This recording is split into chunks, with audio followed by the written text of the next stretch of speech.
Our subject again today is Lomas Longstrider, who explored farther and wider than any other explorer we know of, a scribe, not a lord, which makes his endeavor more impressive because he had less wealth and protection and probably less education, though maybe not that. It made his record better. That's the important thing. No lordly explorer is going to outscribe a scribe, unless they, hire some scribes to help them along with that. But as far as we know, that's never happened. Only Lomas has done that, and at least as far as information we've been given. And of course, his 2 books, Wonders and Wonders Made by Man, are very important books within the setting. Tyrion owned them both. As we told you, he read them over and over until they fell apart. I'm glad to know that podcasts don't fall apart when you listen to them over and over. Believe me, I've tried. In this episode, we will cover, of course, Wonders, the first of the 2 books, and we will need a lot of imagination. We needed a lot of imagination for the last one, but I think we need even more today. Definitely more guesswork, because we know less about the wonders he chose than the man-made ones. We had a lot more information on the man-made ones.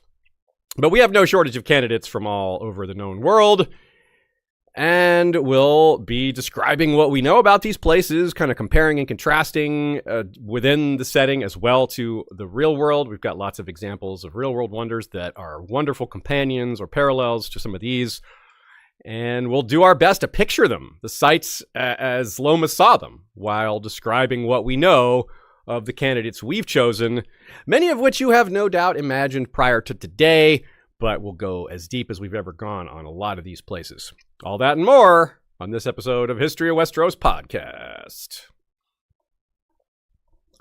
Hello and welcome, everybody. It's another episode of our show, History of Westeros podcast, back again. We're usually live on Sundays. That's 3 o'clock Eastern.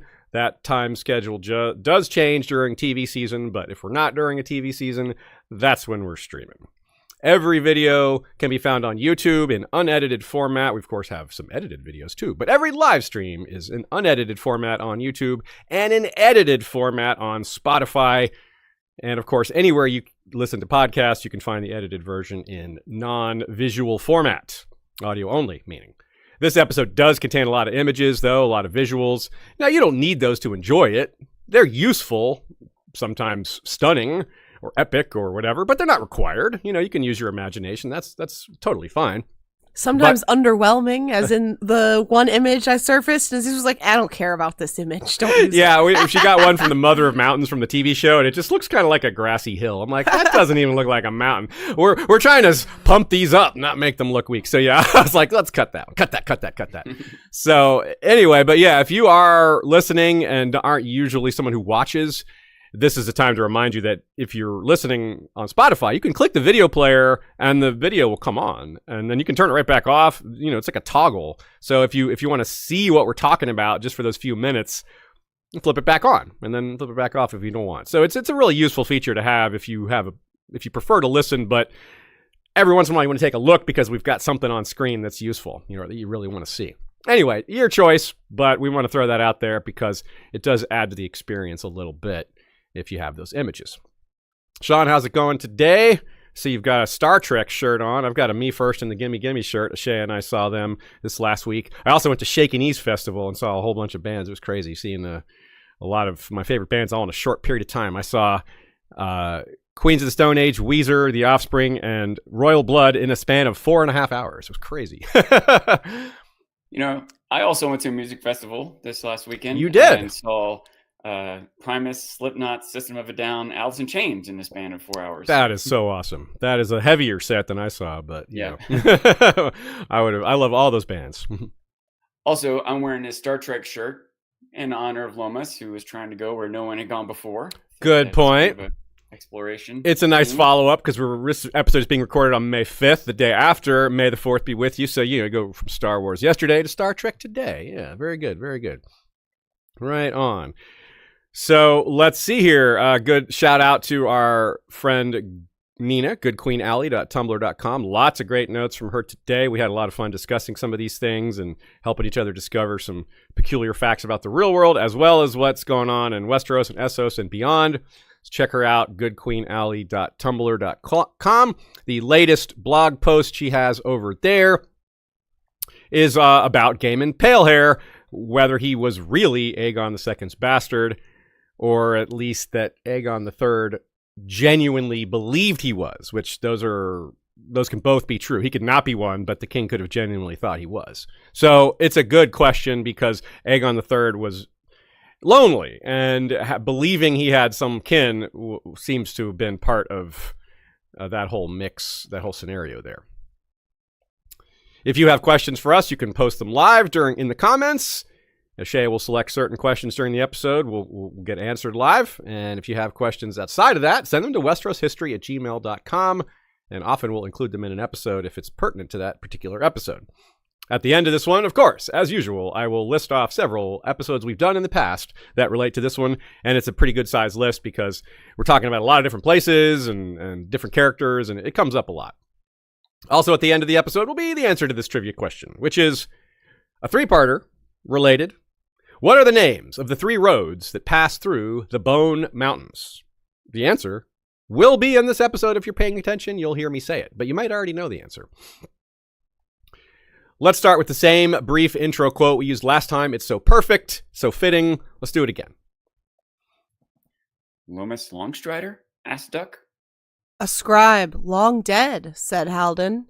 He spent his life traveling the world and writing about the lands he visited in 2 books he called Wonders and Wonders Made by Man.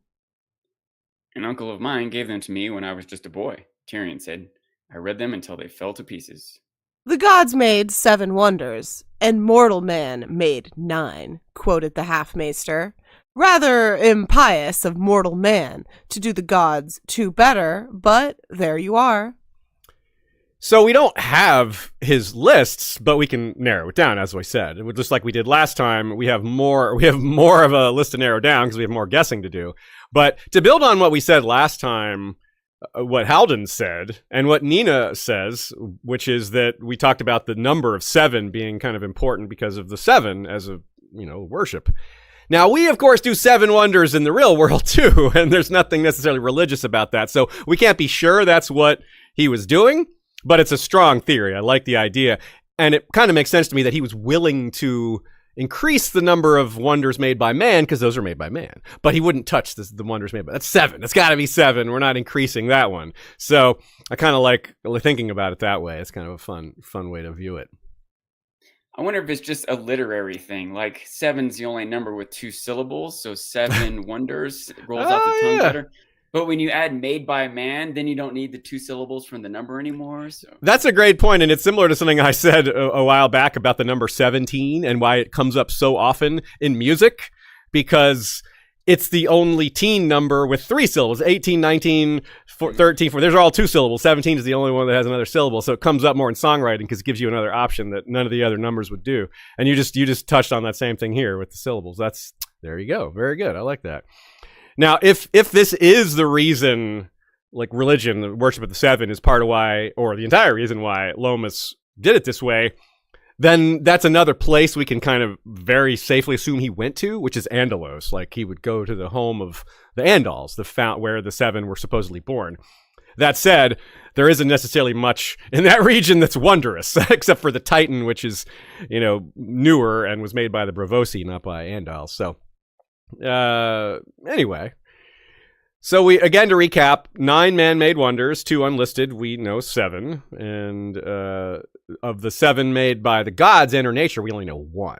And I'm going to use those terms interchangeably throughout the episode. It's just called wonders in Lomas's book, but we're nature, the gods. Those are the same thing for purposes of our discussion. The Westerosi and Essosi would see it as the work of gods. We see it as the work of George R. Martin. Right. So it's not quite the same, but, he's kind of godlike to us, right? The people of Westeros might not realize it, but he's kind of godlike to them. That's very true. He is their ultimate god. There is only one god of Westeros. It should be monotheistic if they know the truth. Yeah. So there's lots of comparisons to Man-Made Wonders, like I said in the intro, but it's a little tricky because the real world doesn't get categorized in the same way. Like the ancient world didn't have natural wonders. It had man-made wonders only. Like they existed. There was wondrous things, but no one made a list of the ancient wonders of the world that were made by gods. Everything was wondrous back then. Yeah. Everyone was like, whoa, it's the end of the world. So yeah, so it's also like, well, when nature makes something, it's a little harder to be impressed as compared to humankind making something. It's like when humankind makes a 1,000-foot statue, you're like, whoa, people did that. Like that seems really hard. But like, what's difficult for nature? It's not even like a matter of difficulty. It's just unlikely or just coincidental or time passing. Yes, time. Like, you're right. If humans made a 1,000-foot statue, but it took them 1,000,000 years, you wouldn't be as impressed. That's true. That's true. But when you do it in 7 years, like, holy crap, how'd you do that? Yeah. I'd be impressed that it was still standing after 1,000,000 years, but that's different. Still, your point is still well taken. Yeah. So there's probably less association with these locations too, because Tyrion is the closest thing we have to a modern Lomas and one of the few who has read him, but he's mostly in his travels visiting the man-made wonders, we think. I mean, I say that not knowing what all the natural wonders are, but I kind of, just looking at his chapters, it seems unlikely that a lot of these qualify. But some of them do, for example, the Royne.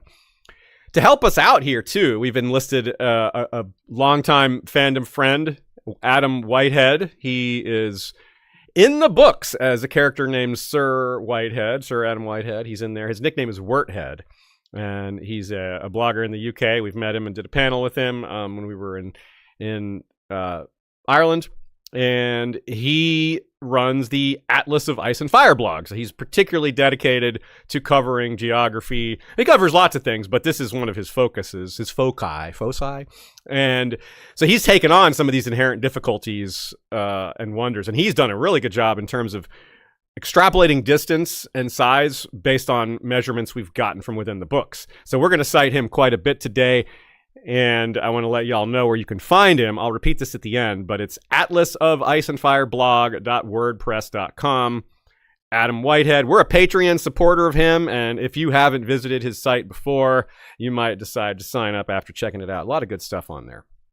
He also weighed in on the man-made wonders, but we had 3 hours of coverage without anybody's help there. So we're going to use him this episode, not as much last time, but yeah. So let's get back to where he traveled to, and that helps us narrow down the scope of the regions we'll include for where these wonders might exist.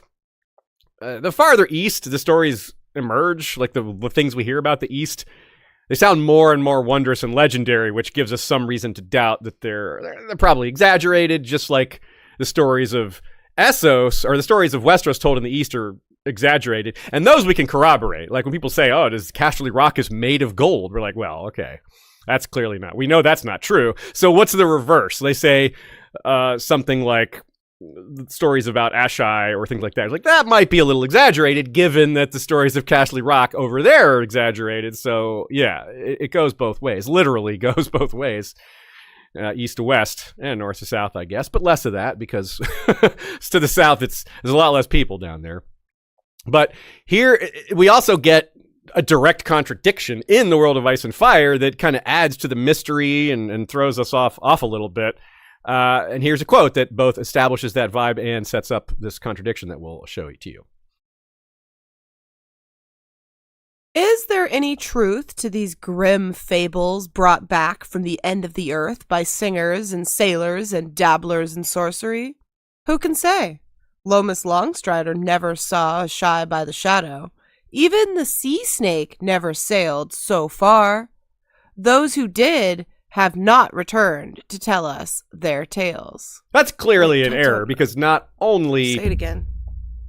That's clearly an error because not only do we have a different quote that tells us the sea snake was in Ashai, but we have a different quote that tells us that Lomas was in Ashai. So there's two errors in there. So rather than the other two separate instances being a mistake, it's probably this instance of one paragraph with two mistakes. Now, it might be an intentional mistake, meaning that George or Elio and Linda put that in there to intentionally have contradictions in their source because that would be somewhat realistic. But I don't know if that's the case or not. So for example, the sea snake one comes from, which we covered in the sea snake episode and in the Sun Chaser episode. He mentioned seeing a ship that looked like the Sun Chaser there. So he clearly was there if he saw a ship in the harbor that looked familiar to him. Anyway, here is the conflicting Lomas Longstrider quote regarding Ashai. Lomas Longstrider reports that, even in far Ashai by the Shadow, there were merchants who asked him if it was true that the Lion Lord lived in a palace of solid gold, and that crofters collected a wealth of gold simply by plowing their fields. Right? That's just ridiculous. We know that's not true. We've seen Castle. Well, we haven't seen inside Castle Rock. We've heard a lot about it. We've never heard anything about gold just in the fields. Maybe an occasional nugget turns up there, but I seriously doubt that's a regular occurrence. And it's definitely not a palace of solid gold. So you can see why it's difficult to piece some of these things together when we're getting stories like this that are clearly false, demonstrably and verifiably false. Here is another quote that's awesome, but full of speculation and perhaps half-truth, but maybe seeds of truth, which makes them all the more interesting. Of the lands that lie beyond the 5 forts, we know even less. Legends and lies and travelers' tales are all that ever reach us of these far places. We hear of cities where the men soar like eagles on leathern wings, of towns made of bones, of a race of bloodless men who dwell between the deep valley called the Dry Deep and the mountains. Whispers reach us of the gray waste and its cannibal sands, and of the shrikes who live there, half-human creatures with green-scaled skin and venomous bites. Are these truly lizard men, or, more likely, men clad in the skins of lizards? Or are they no more than fables, the grumpkins and snarks of the eastern deserts? And even the shrikes supposedly live in terror of Kadath in the Grey Waste, a city said to be older than time, where unspeakable rites are performed to slake the hunger of mad gods. Does such a city truly exist? If so, what is its nature?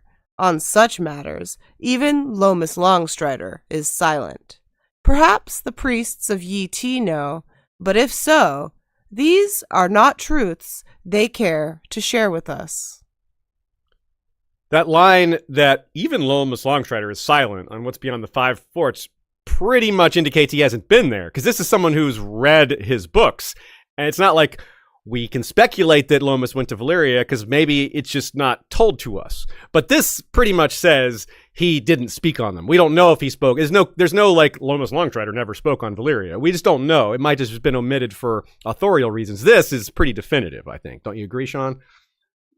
Except that it's possible a book was lost or destroyed or incomplete or something like that. Okay, a third book that no one ever knows about. Like, it probably wouldn't have been the first book, or maybe it would have been referenced in the first 2. But if he wrote a third incident or a follow-up, yeah, that could have been lost to history. So that is definitely a real thing that's happened. Can I say? And maybe could still be discovered, right? Like, maybe. Fun to think, unlikely, but Sam pulls it up from the library somewhere, you know. Yeah.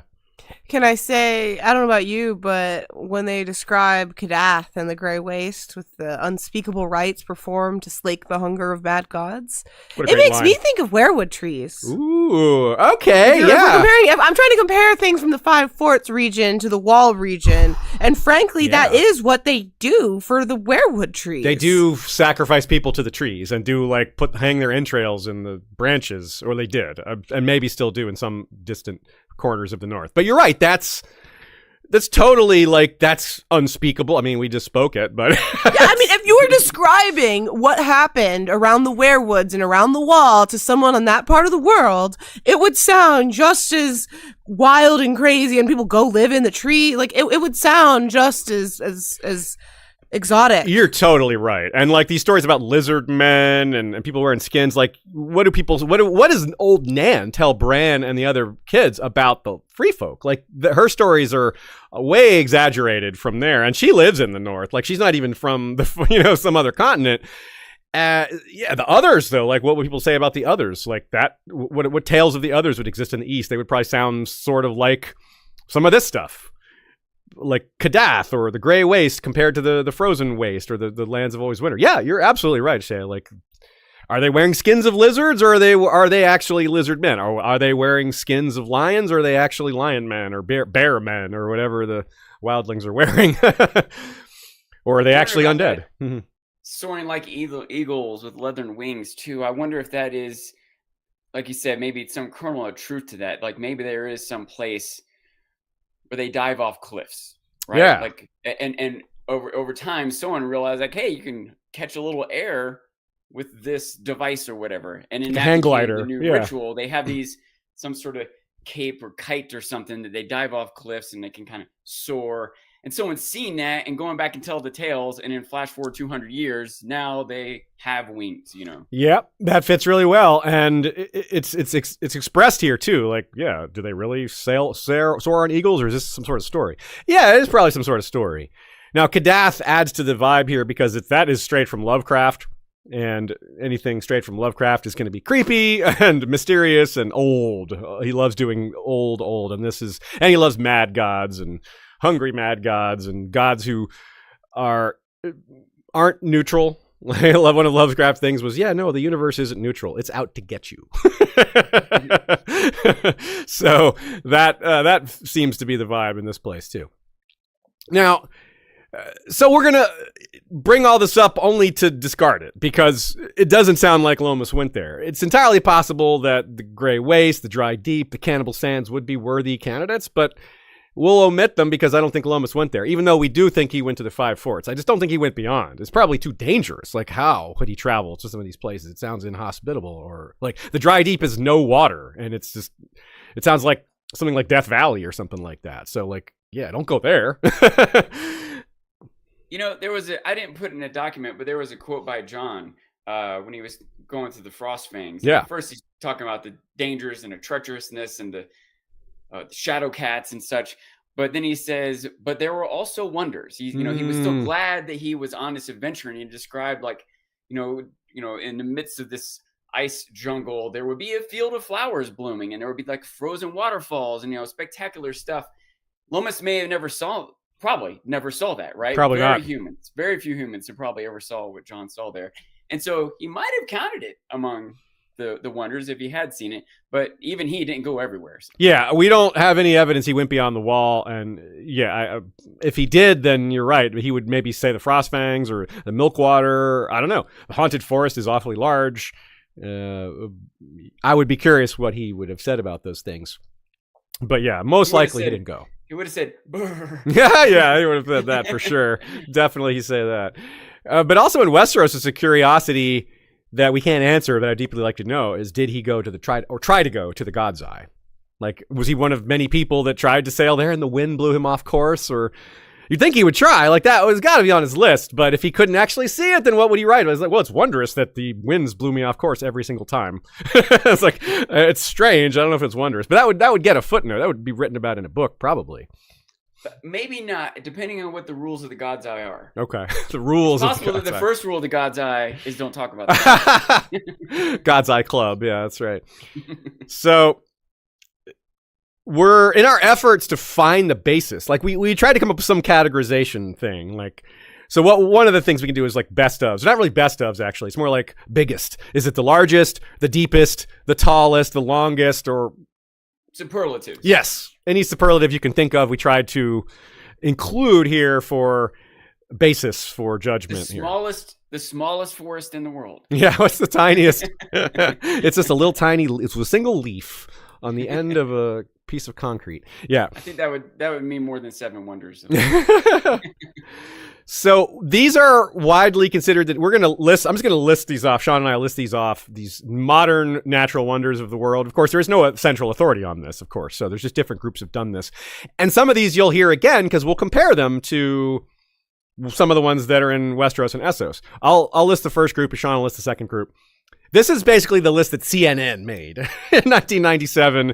So other people kind of corroborated it. But like I said, it might be kind of silly to think CNN's list, but, a lot of people made lists. It's a good list. I think I wouldn't argue with any of these on here. The difficulty being you got to narrow it down to 7, and maybe my list would be slightly different, but these are all very, very worthy. None of these are slack. It wasn't just like Wolf Blitzer coming up with 7, right? Yeah, it was a panel. Put some effort into, experts and whatnot. So the list is Mount Everest, the Grand Canyon, the Great Barrier Reef, the Northern Lights, Victoria Falls, which is in Zimbabwe, Rio Harbor, like Rio de Janeiro, that's Brazil, of course, and then the Paracutan volcano, which is, I believe, in Chile. It's definitely in South America. Mexico. Okay, my bad. Yeah. And so Central America then. And Sean, list the other ones here. This next 7 was a group, an organization that had a bunch of funding and a worldwide poll with hundreds of millions of people voting. And this is the 7 they came up with was Puerto Princesa, the Amazon, Ha Long Bay, Iguaca Falls, Jeju Island, Komodo Island, and Table Mountain. Okay, right off the top, I want to say, 1, the second one has much more Asian representation. Yes. I remember you telling me about the phone-in campaigns that they had for this. We talked about that last week a bit, how it was somewhat swayable, which, fair enough. Yeah. But I think it gives a good array, the second list, but I feel like the first list has some more household names, perhaps. Yeah, I mean, so I think I would, if it were me, I would combine half of list 1 with list 2 for my own natural wonders. Yeah, it's interesting because Mount Everest, only the Grand Canyon is in the U.S. You have Victoria Falls is in Africa, Rio Harbor is in South America, so is Paracutan volcanoes in Central America. The Northern Lights are kind of, in a lot of places, but only in the far north. And the Great Barrier Reef is obviously Australia, and Mount Everest is Nepal. So yeah, I like what you're saying, Ashaya, too, because there's no island represented there, and I like the idea of a bay, and of course the Amazon River is, I think, very worthy as well. Yeah. Anyway, let's move on to the actual, only confirmed wonder of the world in Planetos, the caves of Norvos. Quote. Close by the city walls, the Norvoshi work the land on the terraced farms. Farther out, men gather behind stout timber palisades in holdfasts and walled villages. The streams here are swift-running and stony, and caverns honeycomb the endless hills. Many of the caves are home to the brown bears, common to these northern lands, others to packs of red or gray wolves.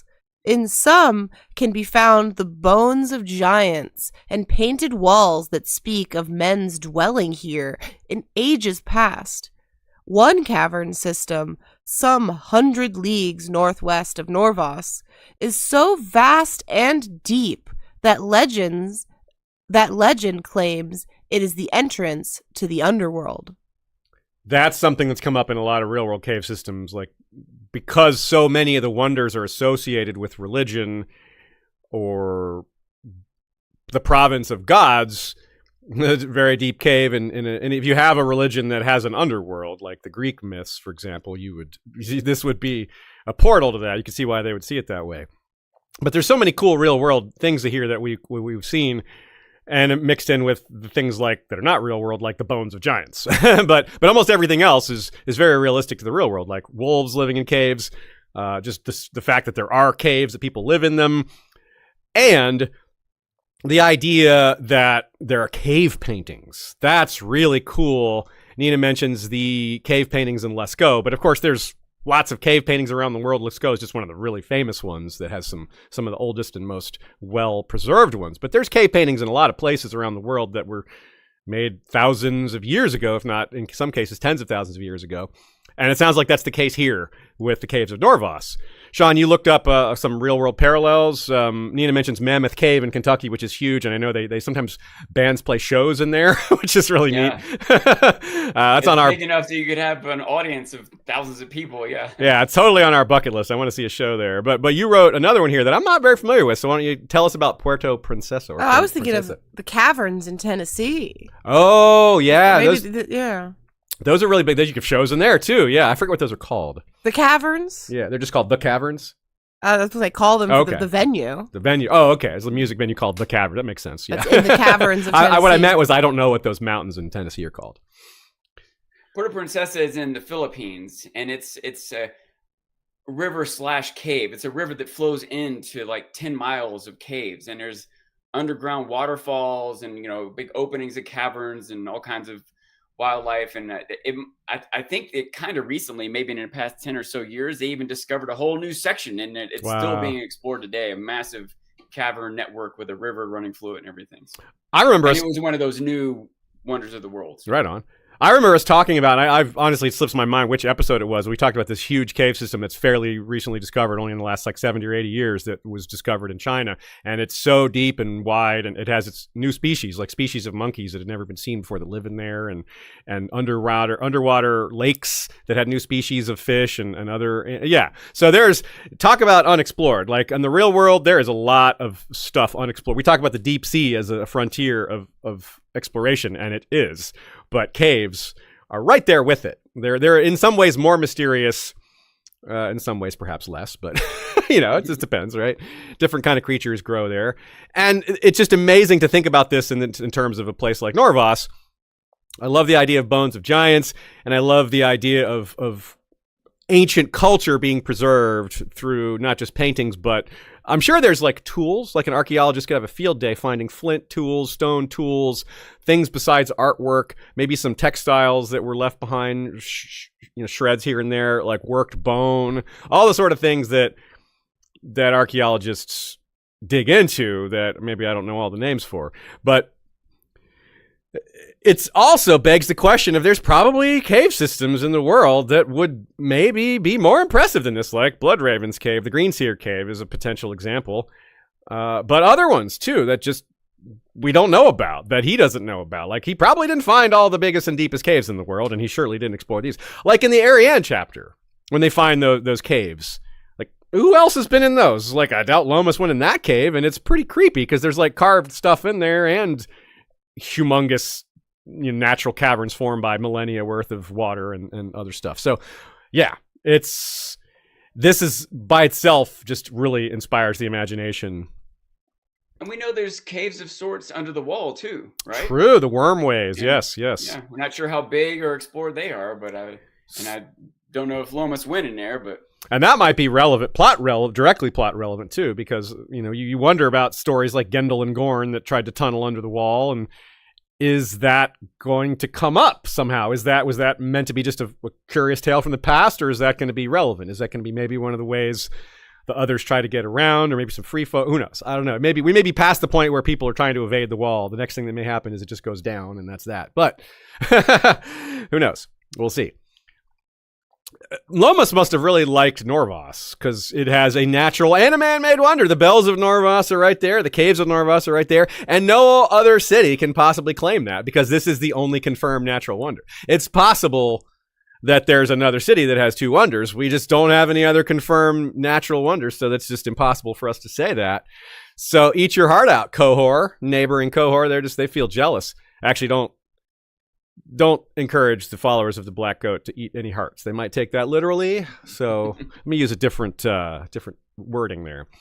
So with that solitary confirmed example, let us move on to the joy of guesswork and theory. I would love to spend more time on each of these, but of course we can't do that. So again, if you want us to spend more time on any of these individually, let us know what your favorite ones are. And of course, we're curious what your guesses are as to the 6 wonders. So let's move on to the Black Goat worshipping fellows, since they are next door and we just mentioned them. Let's talk the Forest of Khor. Start with a quote. The woods that surround Khor are the principal source of the city's wealth. The earliest settlement here was a lumber camp, the city's histories reveal, and even to this day, it is as hunters and foresters that the Khoric are most famed. The shining cities and sprawling towns of the lower Rhoyne hunger for wood, and their own forests have long ago been depleted, cut down and plowed under for fields and farms. Huge barges heavy with timber depart the docks of Khor every day for the long voyage down the Coin to Dagger Lake and the markets of Selhoris, Valisar, Voluntaris, and Old Volantis. The forest of Khor also yields up furs and pelts of all kinds, many rare and fine and highly prized, as well as silver, tin, and amber. The vast forest has never been fully explored according to the maps and scrolls at the Citadel, and it likely conceals many mysteries and wonders at its heart.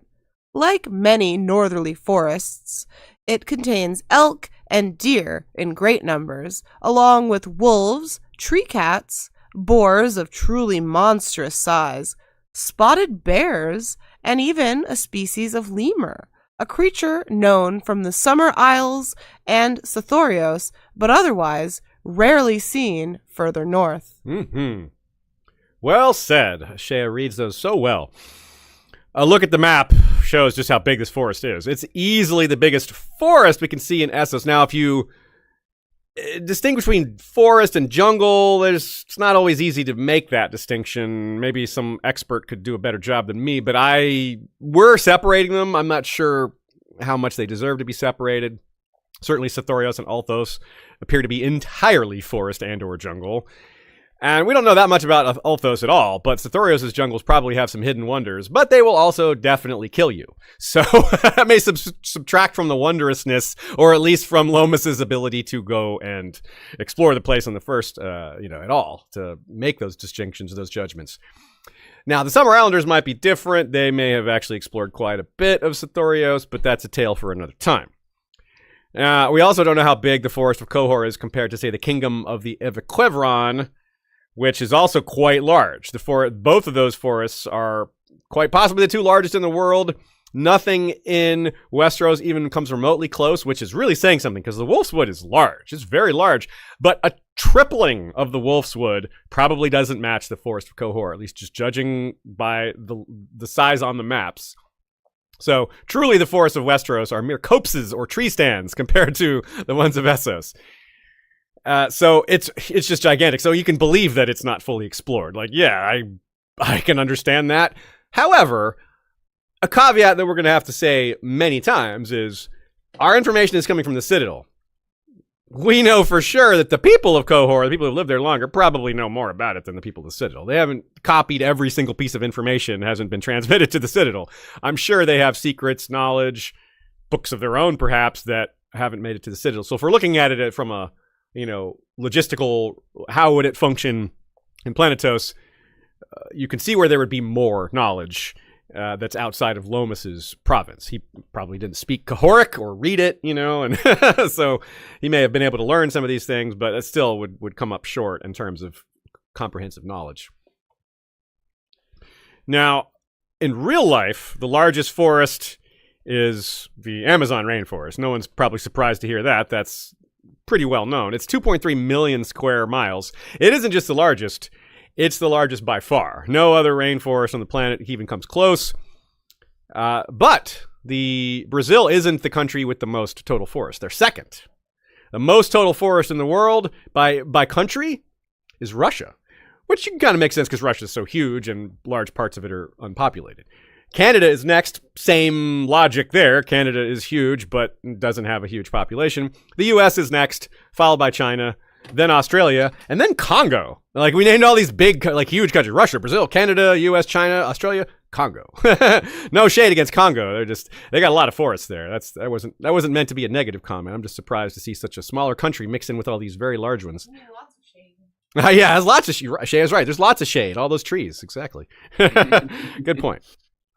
Nina adds that it's not just the size of the Forest of Khor, which by itself is pretty wondrous, but the mysteries that are hinted to be within it. The fact that it's not fully explored or mapped would be intriguing to someone like Lomas, to regular folk too. I mean, I'm not an explorer, and it sounds pretty cool to me. I want to know more. It's just adds, makes me curious. And yeah, what else is in there? Riches of silver, tin, amber. What else is in there? What other hidden alcoves and mountains and creatures? What obscure fauna have hidden themselves from the works of mankind for so long? I mean, there's animals that have hidden from humankind in the real world, and we're way better at tracking stuff and locating stuff, and our technology is much better. So you got to believe there's some undiscovered things in there. We do actually pass through it with Dany. We passed through the forest of Khor with Dany very, very early in the series on the Valyrian roads, which is yet another example of wonders merging. Now, it's the first one where they merge. In Norvos, you have two wonders in the same basic location, but we will see other ones that actually merge. So this is the man-made wonder Valyrian roads going through the natural wonder candidate forest of Khor, and we will have similar examples like that. Sticking with Daenerys, this is another one we've seen up next. It's the Mother of Mountains and the Womb of the World. It's possible the two should be separated, but maybe together, using their combined powers, they can become a wonder. You take the womb, is she a mother? Yeah, exactly. Right. See, yes, you can see the connection. Not a right? political statement. Wasn't that the name? Weren't there two superheroes, the Wonder Twins?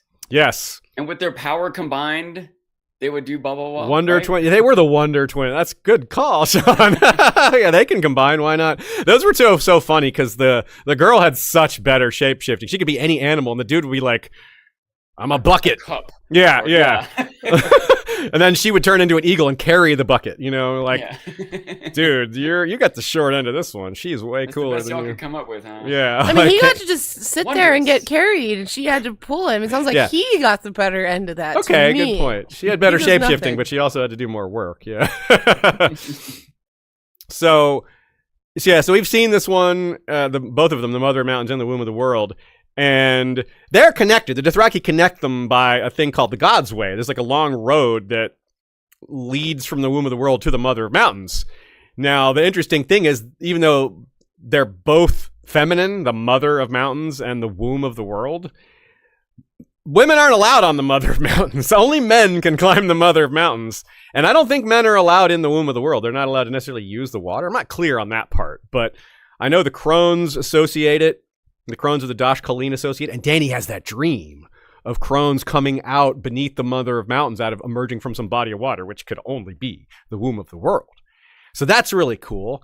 And the road, this God's Way that connects the Womb of the World to the Mother Mountains, is lined with a lot of those stolen monuments that the Dothraki have, which definitely increases the wondrousness of the place, though those aren't natural. Clearly, those are man-made and stolen from elsewhere. And that was an interesting point we discussed on Discord with some of the Discord regulars, is that the Dothraki have stole a lot of these monuments, and this collection of monuments might be worthy of considered for wondrousness.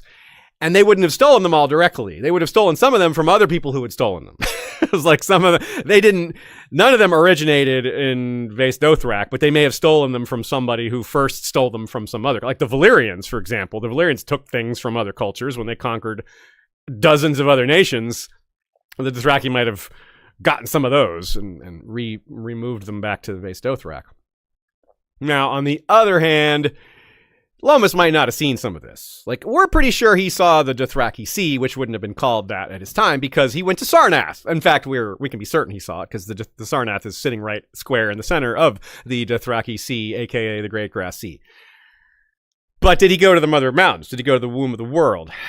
That's not necessarily... We definitely can't assume that he did. He might have. Why would he have, though? Well, the Mother of Mountains... It might not be that special. It might just be sacred to the Dothraki, and that's the end of it. That's why it's special, because of its sacredness. But maybe it's special to them because it's pretty wondrous. Maybe that's why. And I don't know what else explains that. Why do the Dothraki esteem this one mountain? What is it about this place that is such a big deal to them? I don't know. And that might have drawn Lomas there. That very question of what makes the Mother of Mountains so important. Is it a special geographical feature, or is it purely because of its sacred status to this one culture? So it could be quite impressive. And a standalone mountain is kind of unusual. It's hundreds of miles from the Bone Mountains. It's nearby, but it might be like a bump, far away from the large, imposing Bone Mountains. I'm not sure. Now, the Womb of the World is also very interesting because it's really big. It's much larger than the God's Eye. And it might be the biggest lake in the world. It depends on what's a lake and what isn't, because there's a body of water called the Poison Sea in the Bone Mountains region, which I think is a lake, but it's called the Poison Sea. And that one looks to be bigger, but it's probably not deeper, because there is supposedly no bottom to the womb of the world. Now, that's almost certainly not true. That just means they haven't found the bottom. But it does imply it's incredibly deep. The Dothraki actually believe the first man came out of the womb of the world riding the first horse. And there's an interesting potential for buried truth in that myth. Because remember, the Dothraki Sea, the Great Grass Sea, used to be the Silver Sea, an actual body of water that has long since vanished. The womb of the world is probably a remnant of that. It's probably the deepest section of that former bygone body of water. And the Poison Sea to the south was probably part of it as well. It's just changed dramatically over tens of thousands, if not longer, years. So why does that associate with the Dothraki myth of the first man coming out of the womb of the world? Because many people believe that human life on Planetos began around the Silver Sea. So it would be like that myth was passed down to those early humans, passed down to the Dothraki, who, emerged from that culture in some sort of offshoot. And those beliefs would have been passed on to them and be associated with this region. They would associate it with the body of water that they have rather than the long gone Silver Sea that they probably aren't even aware of anymore. So I really like how those things tie together so neatly and speak to the same mythology. The same origins of life are contained within these sort of complementary myths. And that's pretty cool. I'm not sure that we'll ever go back there, but we might. Dany is in the Dothraki Sea. She's probably going to get captured by Khal Joko. And that might mean going back there and fulfilling that vision of the crones of the Dosh Khaleen kneeling to her beneath the Mother of Mountains after dripping wet from the womb of the world. So this one may not be wonder status. I think it's close. I think it's a nominee. Maybe it's more like top 20 than top 7. But it's got more story relevance than a lot of the others, which makes it special to us in a different way. Anything to add on that one, y'all? Honestly, your critique of the Mother of Mountains image from Game of Thrones really took the wind out of my sails in terms of it being a wonder. Like, if I don't know what to say. I'm like, if ever it had a shot at making my list, it lost its shot. It's Dan and Dave's fault, not mine.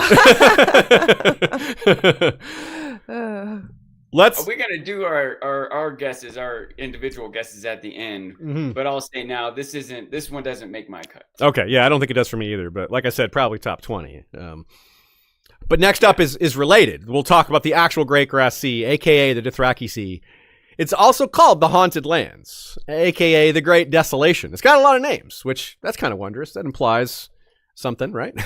But that is not the feature we're interested in. We're not interested in the ruins so much. Here's another one we get a straightforward POV take on with a quote. The Dothraki Sea. Ser Jorah Mormont said as he reined to a halt beside her on the top of the ridge. Beneath them, the plain stretched out immense and empty, a vast, flat expanse that reached to the distant horizon and beyond. It was a sea, Dany thought. Past here, there were no hills, no mountains, no trees, nor cities, nor roads. Only the endless grasses, the tall blades rippling like waves when the winds blew. It's so green, she said. Here now, Ser Jorah agreed. We ought to see it when it blooms. All dark red flowers from horizon to horizon, like a sea of blood. Come the dry season, and the world turns the color of old bronze. And this is only Harana, child. There are 100 kinds of grass out there. Grasses as yellow as lemon and as dark as indigo. Blue grasses and orange grasses and grasses like rainbows. Grasses like rainbows? That is so cool. So this is why you can think of it as wondrous, because just imagine that. It's kind of hard to, but the varying colors and the vast size of the place is what I think qualifies it as a potential wonder. Dany is awed, and she's awed when it's green. And having been to Ireland and places that has just incredible greenery, it is really spectacular, even though it's just a solid color. And this is not a solid color. This is something you would see all these varying colors for. Another one the show just didn't do justice to, because They it did really not. just looks like a pretty arid, boring place. It looks more like a steppe than a true grassland. You're right. Yeah. Which is what a lot of people think of when they think of the Dothraki, because they are, to be fair, inspired by steppe peoples. But this is not the steppes of Mongolia, right? This is way different, and you should not picture that because this is far more wondrous and beautiful from the sound of it. And yeah, again, this used to be the Silver Sea, so this is like what was the basin, and many millennia later, it's turned into this. And that's the case with like the Great Plains of the U.S. They're not as beautiful as this. But it also used to be a sea, an inland sea or the ocean or whatever, like long time ago. And we're talking real long, like millions of years, which might also be the case with Westeros. Probably not, because I don't think humanity would have a memory of it if that were the case. But when did Lomas travel here? Danny thought it was incredibly beautiful when it was green, but did Lomas see it when it was green? Or if he saw it when it was rainbow colored, I've got to think it made the list or was a strong candidate. And again, he saw the Palace of 1,000 Rooms, so he definitely was there. But what season did he see it in? Did he see it in purple season? Did he see it in green season, red season? Did he see multiple colors? Green alone might have been enough. But I feel like if he saw some of those other colors, he'd be like, whoa. There's nothing like it. I don't think there's anything else like it in the world either. We don't have like a comparison for this. And there's nothing like it in the real world, at least not these colors. The size and scope of the grassland, yes, there are things like that in the real world, but not with these colors, not with this beauty, not with this vibrance. That's one, factor when picking out a wonder. And again, we've talked a lot about how there's not some consistent scientific standard for all these, but one thing that most of them have in common is you can look at it and see it all at once. So I think that some of the things that are, we might name as contenders, but they're so big, you can't really see all of it at once. Or something like this that you might have to see over time. I think it makes it harder for them to count, or less likely for Lomas to have named them. That's fair. I mean, like some of them we feel pretty good about, like the Forest of Khor. Yeah, you're not going to see it all, but that's part of why it's so impressive. And the Mother Rhoyne, like you might be able to sail up every little tributary, but good lord, you don't need to be impressed by it or to see it as wondrous. The Rhoyne, for example, there's no question of its existence. It's not some legend from far east, Yeah. And you could see some individual portions of it and that be enough. The forest, I'm suspicious of the forest partly for this reason, because if you're standing, at the edge of it looking out, it may be wider or deeper than the other forest, but you can't really see that. People just have to tell you this forest is 3 times bigger than anything Westeros. And you're like, yeah, sure it is. Like it's even if you actually believe them, it's so hard to process or witness that all at once. So that's a good point. It makes me suspicious, but I can see that argument. Now, the largest real-life grassland is 570,000 square kilometers. It's called the Llanos grasslands. I'm not sure how to pronounce it. They're near the Andes and the Amazon River. But that's different from the largest steppe, which is sort of a grassland, but not. Steppes aren't necessarily considered grasslands, but it's kind of debatable, I guess. This is kind of unclear to me. But the Eurasian steppes are much larger. They go from Hungary all the way to China. And that's very similar to the Dothraki Sea in terms of its real-world parallel, not necessarily the grass, but the region, because it's the Dothraki collective, meaning the various inspirations for the Dothraki, are the various steppe peoples that have emerged from these Eurasian steppes, whether it's the Alans, the Huns, the Kipchaks, the Turks, or the Mongols, for example. It's a mishmash of all of these, and these grasslands are represented here in a similar way. Let us now move on to the next one, the Bone Mountains. This is one of my favorites. Quote,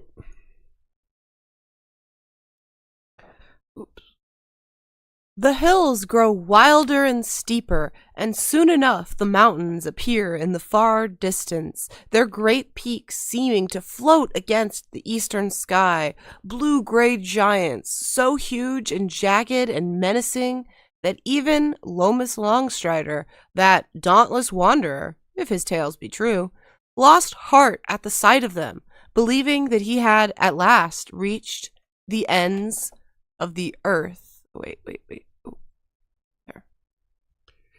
Also, they're called bleak on his inhospitable peaks and an immense stone wall. It's crazy. Now, this is a good example of what Sean was saying. Like, this is a huge mountain range that stretches across the entire continent. He surely didn't just like start at the top and walk south and see the whole thing. So what portion did he see? You know, did he go east from the Mother of Mountains and then go and see that? Or did he head east from Karth? Which I think is more likely because we definitely know he saw the triple walls of Karth. And so that would kind of make sense. He would follow the caravan road, which, you know, but he also went to Sarnor, which is kind of in the center of all that. Like it's between these two. So he really could have seen multiple regions of the Bone Mountains. It's quite possible. It's also unknown whether he passed through them or took ship around them. I tend to think he took one of the paths through, even though he, quote, lost heart at the sight of them. Well, once he got closer, he would discover that there are people that know the way through. There are guides that could find him way through. So he probably did go there and go through, especially because we know he went to Ashai and Yiti, which are absolutely on the other side of those mountains. One way or another, he got past them. We just don't know whether he walked or not. Is it possible that he saw them from one side and in a different voyage saw them from another side or angle or whatever? Yeah, definitely. Because he definitely saw the cities on the other side, Bayasabad, Samiriana, and Kaya Kayanaya. He's definitely saw those, and those are just like right up on the mountains, like carved into them, like they're mountain fortresses, basically mountain cities. So yeah, he had to have seen them from both sides. That's the image we have on the screen, is of Bayasabad in the Bone Mountains. Very nice. Yeah, we've got some really good images. A lot of them are from Unseen Westeros, which we mentioned last time. Always deserves a shout out. So good. Now, Karth does a lot of trade to the east too, so it would also make a lot of sense for Lomas just to like hook up with a caravan. You know, I'm going to ride with y'all for safety. You know, it's a common way to travel for a solo person. A lot less dangerous than a ship. You know, these caravan roads are super old and have been going back and forth for a long way. They're pretty safe, and you'd think they have the experience to protect themselves properly against whatever might happen and know who to pay off for protection and etc. You know, so it seems like, yeah, travel with people that have gone that way before and avoid the dangers of the sea. And one of the reasons they seem a very strong candidate is just Lomas's reaction is very telling, right? He's like lost heart. This is a guy that's an explorer. Like, he is pro going all over the place. And this made him lose heart. That's really saying something. This isn't like you or me being like, oh my God, that looks really difficult. This is a guy that lives for that sort of thing. And it was intimidating to him. Like, if you're a world traveler, a guy who just got his wanderlust and will go just about anywhere, if you see something, if this person is intimidated by something, well, yeah, that really says a lot that he was big in his feels when he saw that. Like, oh my God, how can I possibly cross that? How can I possibly deal with that? Maybe I can't traverse it. Maybe it's what's too much the line? They should have sent a poet. They should have sent a poet. Yes. Quoted by both. Wait, which character in context said that? I just remember, of course, Frank Reynolds saying it on "It's Always Sunny in Philadelphia." But was it Ellie? I think that was her name. Jodie Foster's character. Was it Jodie Foster who said it? Okay, I wasn't remember for her character or not. Yeah, that's good. Anyway. He would have also seen the Red Mountains, the Mountains of the Moon, probably the Painted Mountains because they're closer to him if he's traveling east, before seeing the Bone Mountain. So he would have seen several great mountain ranges and then been like, oh my God, this one's so much bigger than all those other ones. How can this be? So I could see why he was so impressed and even perhaps despondent. But, go ahead. Yeah. In Denver, just the western horizon is just a mountain range. It's just, the Rocky Mountains. And when I look at it, I still haven't gotten used to it. And I'm still like in awe of how beautiful and massive it is. The Himalayas are 5 times taller. I just can't like sometimes when I look at it, the way there's waves of ranges, you could see like the first ones are, the lighting is a little different. They're not quite as high. Then the next you can see the snow capped. And I can't imagine that going up 2, 3, 4, 5 more levels. I also would be daunted. Like, I don't understand how any human could ever get across there without an airplane. Yeah. With an airplane even. Yeah, I mean, especially if we think that Lomas would have done a certain amount of surveying of other mountain ranges, both in Westeros and Essos, before he reached the Bone Mountains. So he had that context. He had his Rockies in Denver. He was like, this, like, Casterly Rock is nothing compared to this, etc. Yeah. And It's also the longest mountain range by far. It's also just the sheer, not just the sheer height, but length and girth. And yeah, it's got all the superlatives. It's very impressive. Oh, yes. That's why they're the Bone Mountains, right? The spine of the world, I think, is an influence there. And this is not the only time that we will reference Wheel of Time, because the spine of the world is a thing in Wheel of Time. And yeah, we've got another parallel to Wheel of Time coming later. Now, another interesting thing about them is the way they frame what's around them. We've talked about how the Red Mountains are the reason why there's a desert in Dorne on one side and fertile green on the other side. This is a common real-world feature because mountains trap moisture. So you have the winds blowing mostly one direction, and then that moisture is captured by these mountains, and that's why the Dothraki Sea is so big. It stands to reason that if a mountain range can do that, a bigger mountain range will do it even more so. So it created the Great Grass Sea on one side, or at least supported the creation of the Great Grass Sea. It's probably vital to its existence. And on the other side of the Bone Mountains is the Great Sand Sea, which is, there you go. It's the same pattern of real-world geographical or geological features. Mountains do that. And I think it's entirely possible that the Bone Mountains deserve to be a wonder for several reasons, one of which is they may have a key role in creating two of the other great world wonders, the Great Grass Sea and the Great Sand Sea. So no other wonder I know of can really claim that fame. Maybe the Rhoyne can claim some credit for the Forest of Khor, for example. But it's hard to... That's not necessarily the case. And it's not like you have to pick the Bone Mountain instead of the Rhoyne. It could just be both of them. Yes, exactly. Now, we can quite possibly pick all of these, or since we have so many candidates, that we have so many slots to fill in. But I can't help but bring up the other fantasy series this makes me think of, Stormlight Archive. Oh, yeah. Where storms and winds are a huge part of the series, and so mountains are very protective in that world. Yes, that's a good point. Yeah, the storms matter even more and would have an even bigger impact on the geography of that world because the rain goes farther. It can pull like seeds and plants and move animals and fauna around, or flora around. Yeah, it's a good series. Great world building. Here's another quote describing those roads that we were talking about, which is possibly how Lomas made his way through. 1,000 roads lead into the bones, wise men say, from Qarth to Qohor, but only 3 lead out. As impassable as the bones appears from afar, there are indeed hundreds of footpaths, goat tracks, game trails, stream beds, and slopes by which travelers, traders, and adventurers may find their way into the heart of the mountains. In certain places, ancient carved steps and hidden tunnels and passages exist for those who know how to find them. Yet, many of these paths are treacherous, and others are dead ends or traps for the unwary. Lomas says the mountain warriors of Kaya-Kaya-Naya, Samiriana, and Bayasabad are the fiercest fighters in the world, and they're women. And, of course, each of those 3 places represents the path along one of those 3 roads, those key 3 roads, which are the Steel Road, the Stone Road, and the Sand Road. Now, with these carved steps and passages, that sounds awesome. It reminds me a little bit of Petra, one of the more modern man-made wonders of the world, which is carved into like this large sort of castle-ish kind of edifice that's carved into the mountains, and is old, and it's not entirely sure who made Petra, which is kind of neat. But this doesn't refer to the fortresses, although it just refers to steps and passages. I kind of assume there are some fortresses there, as well as these mountain cities, these mountain fortresses, which seems kind of similar.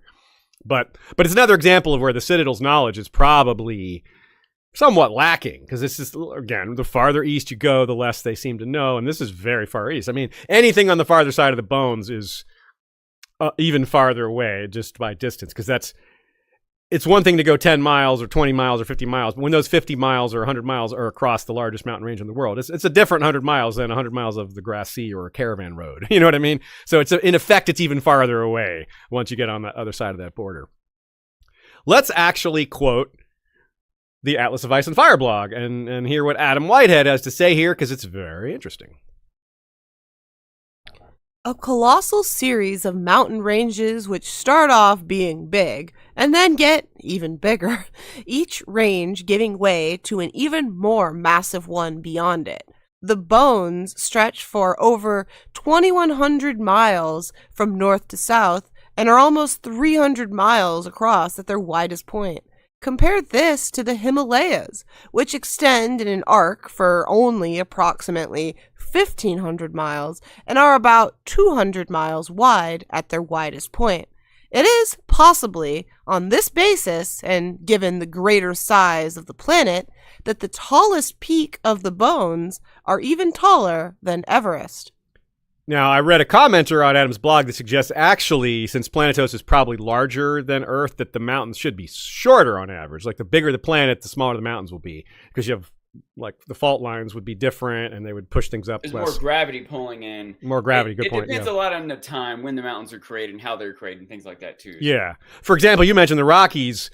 The Appalachian Mountains are the other great mountain range in the U.S., Appalachians are way shorter and less impressive, but they're way, way older than the Rockies, which is part of why they've had a longer time to erode and shrink and etc. Not that the Rockies are young; they're still hundreds of millions of years old, but they're young in terms of the Appalachians. And relatively, yeah, relatively. And the Himalayas, I'm not sure how old the Himalayas are, but it's possible they used to be taller too. And they're probably not at their peak height. Get it? Haha.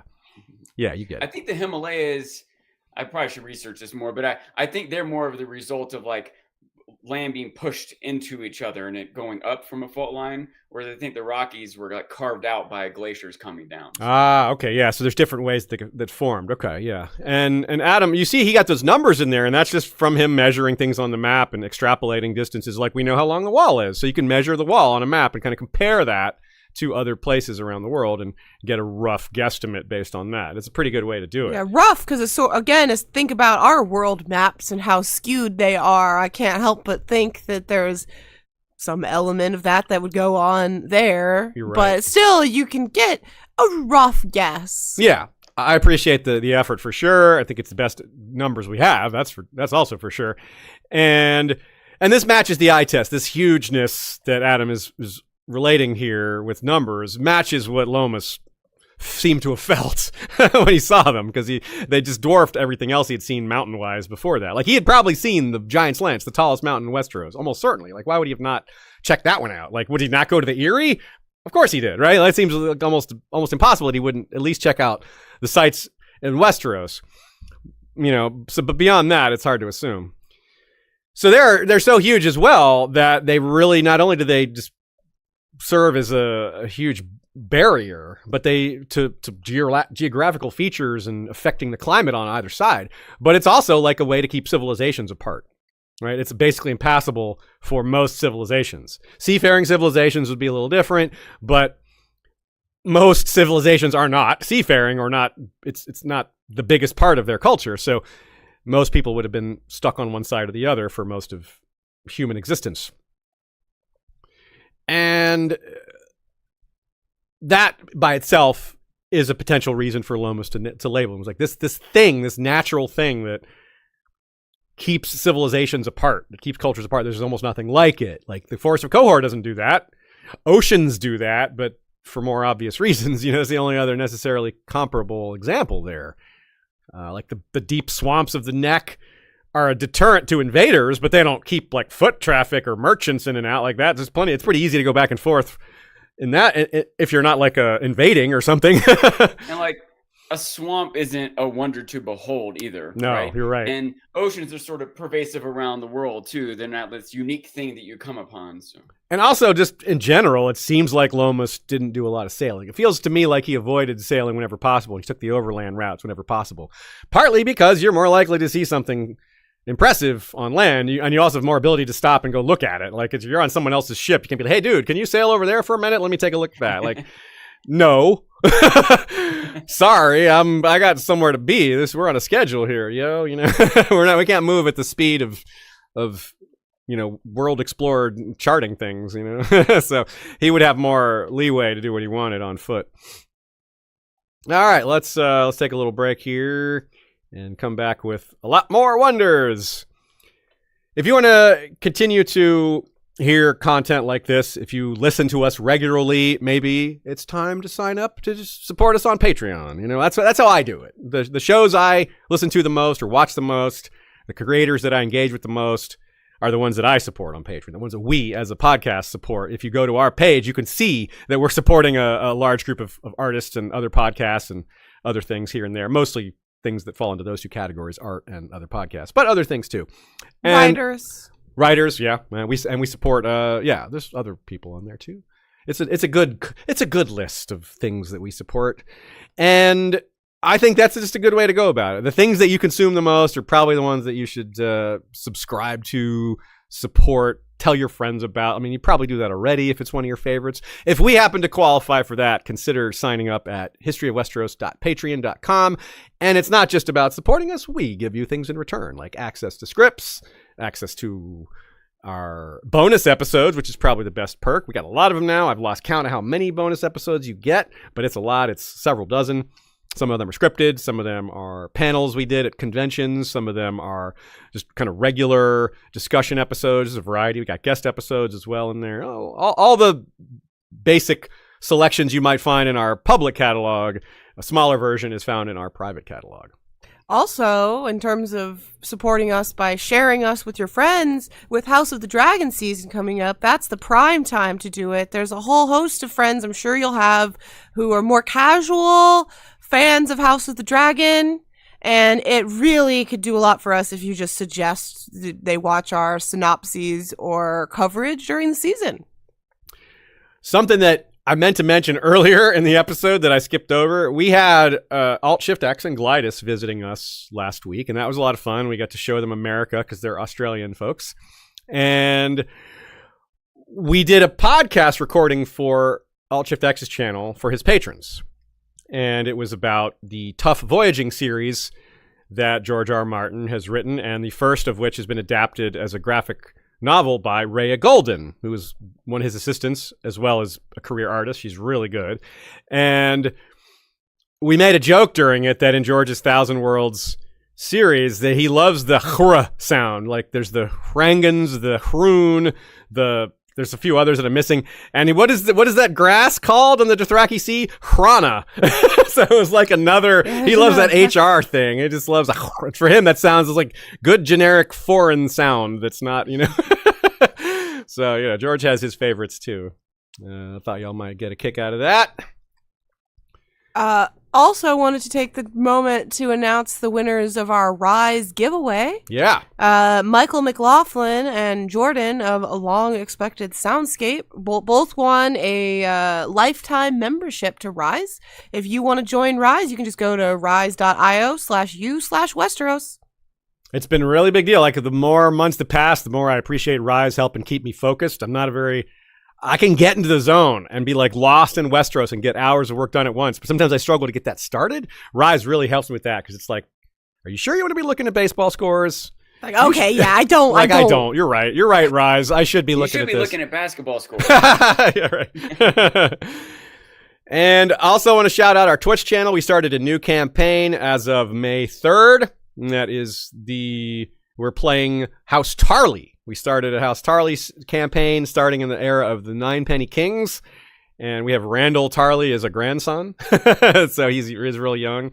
So I'm trying to raise him to be better than the Randall Tarly of canon. But we'll see if that works out. I'm not sure. The nature part might be too strong. The nurture, we'll do our best, but I don't know.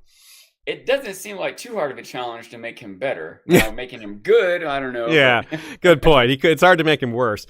Now, but it can be fun to roleplay a character like that in a fictional setting where, you know, there's no real people that you're hurting. It's like, haha, I'm an evil, cruel jerk. You know, haha, take that, fictional, you know, virtual characters. So anyway, twitch.com/History of Westeros, Fridays at 6 Eastern. Hang out with fellow Westorians and chat about fun stuff and watch this great game and participate by helping me make decisions. When you watch, you are part of the large council that does things like naming of children, key decisions like whether we go to war or who we go to war with or whether we should ally with certain people, who to marry, all sorts of things like that. Some questions from y'all.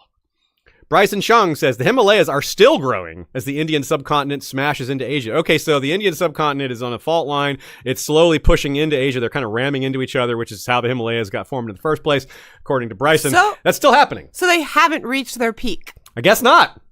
Good point. Yeah, so we did kind of answer that question. So they haven't reached their peak yet. I mean, in our lifetime, they'll probably only grow a few more millimeters. But just this goes to show that, oof, the world is large and moves slowly, except when it doesn't, like when volcanoes happen.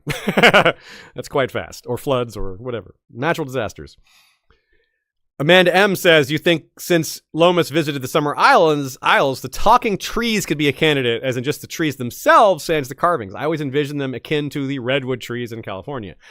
If they are the size of the red ones, then I 100% agree with you and feel like we should have included them. We did talk about them last time, so it's not like we omitted them entirely, but I feel like the carvings lean them more towards a man-made wonder.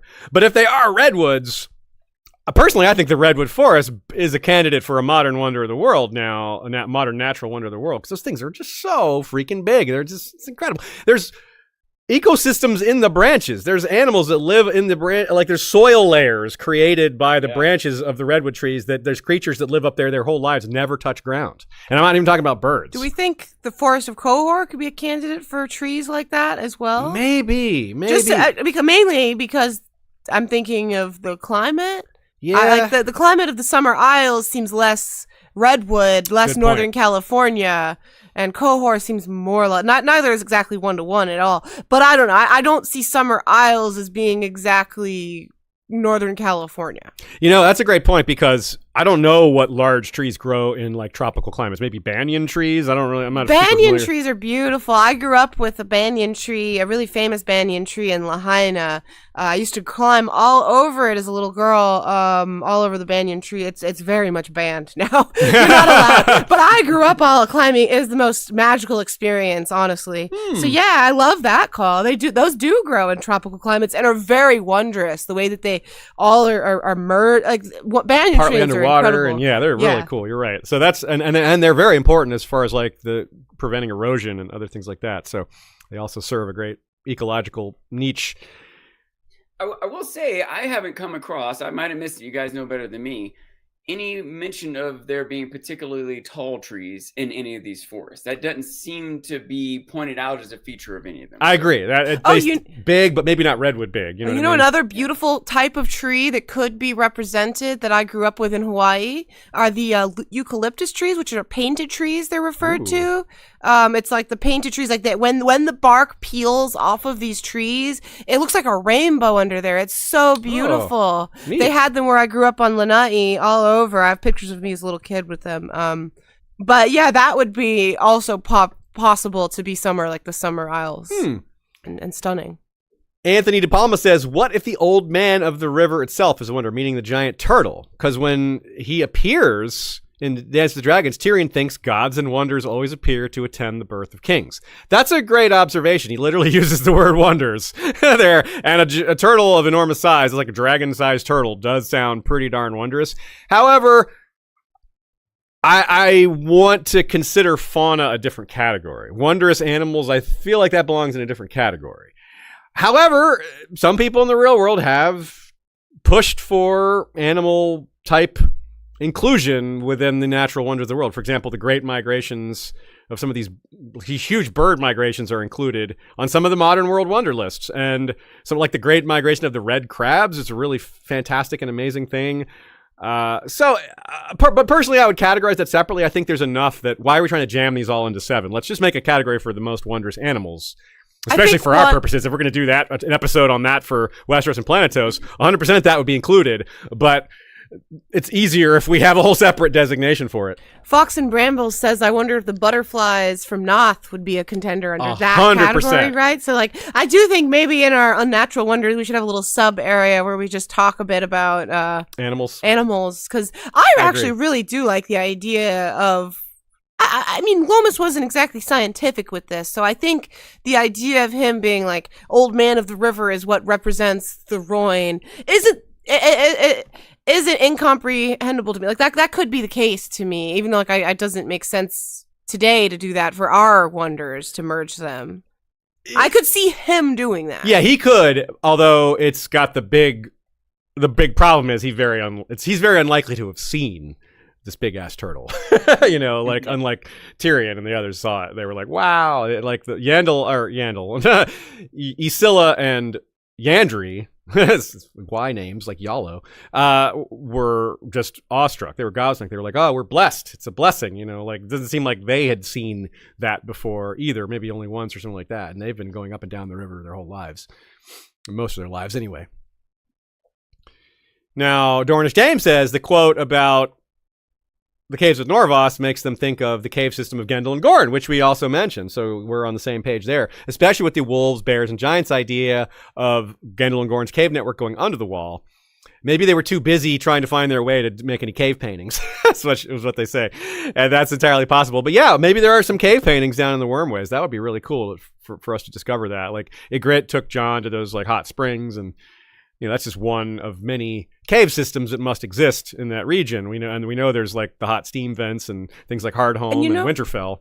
We didn't mention any of these as natural wonders potentially, but I do wonder about hot springs. If Lomas would have been impressed by, like, for example, Winterfell's hot springs or any hot springs that he might have been. I think we just there's so many to list. I don't think it quite made the cut for any of us, but it didn't. I think it might be wondrous to lots of people, especially without modern heating and plumbing and all that. Point. It would be extra wondrous. We might take that for granted. However, Adam Whitehead did not. He included Winterfell as a potential wonder of the world for man-made, even though it's the hot springs are natural. It's the repurposing of those hot springs into a castle that perhaps makes it wondrous, or just the whole shebang of Winterfell.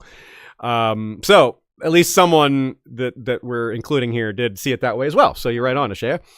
Speaking of influences, Ashea found this great text called Ludus Thronis, which is the wonders of the ancient world in George R. R. Martin's A Song of Ice and Fire. It's from a great textbook called Game of Thrones, A View from the Humanities, Volume 1. There is a second volume with some other really fascinating essays in it as well. Yeah, it's awesome. It's a great read. Some of the stuff in there inspired some of the takes we have here today, but I want to particularly divert your attention to a person they pointed out who I didn't know existed. It was a guy named Dionysius Perigetis, which means Dionysus the Voyager or Dionysus the Traveler. And he was a regular old school ancient world Lomas Longstrider. He made a point to go to the most famous man-made buildings, edifices, describe them in a book so that people who couldn't get around, which is, most everyone in the ancient world, could have a way to interact with them or read about them or hear about them. Like, they probably wouldn't be reading a lot of them, but maybe it would be read to them, or, people who were literate back then could read it. And he lived in Alexandria so he would have been associated with the Library of Alexandria, and like we said with Lomas Longstrider, with the High Tower.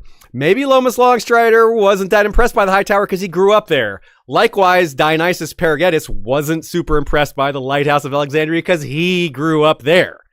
He still included it and wrote about it for people, but it's comes off as like he's a little less impressed than these places that he didn't grow up around. And that's just like very human, And like you said, too, Sean, like, this isn't a scientific text.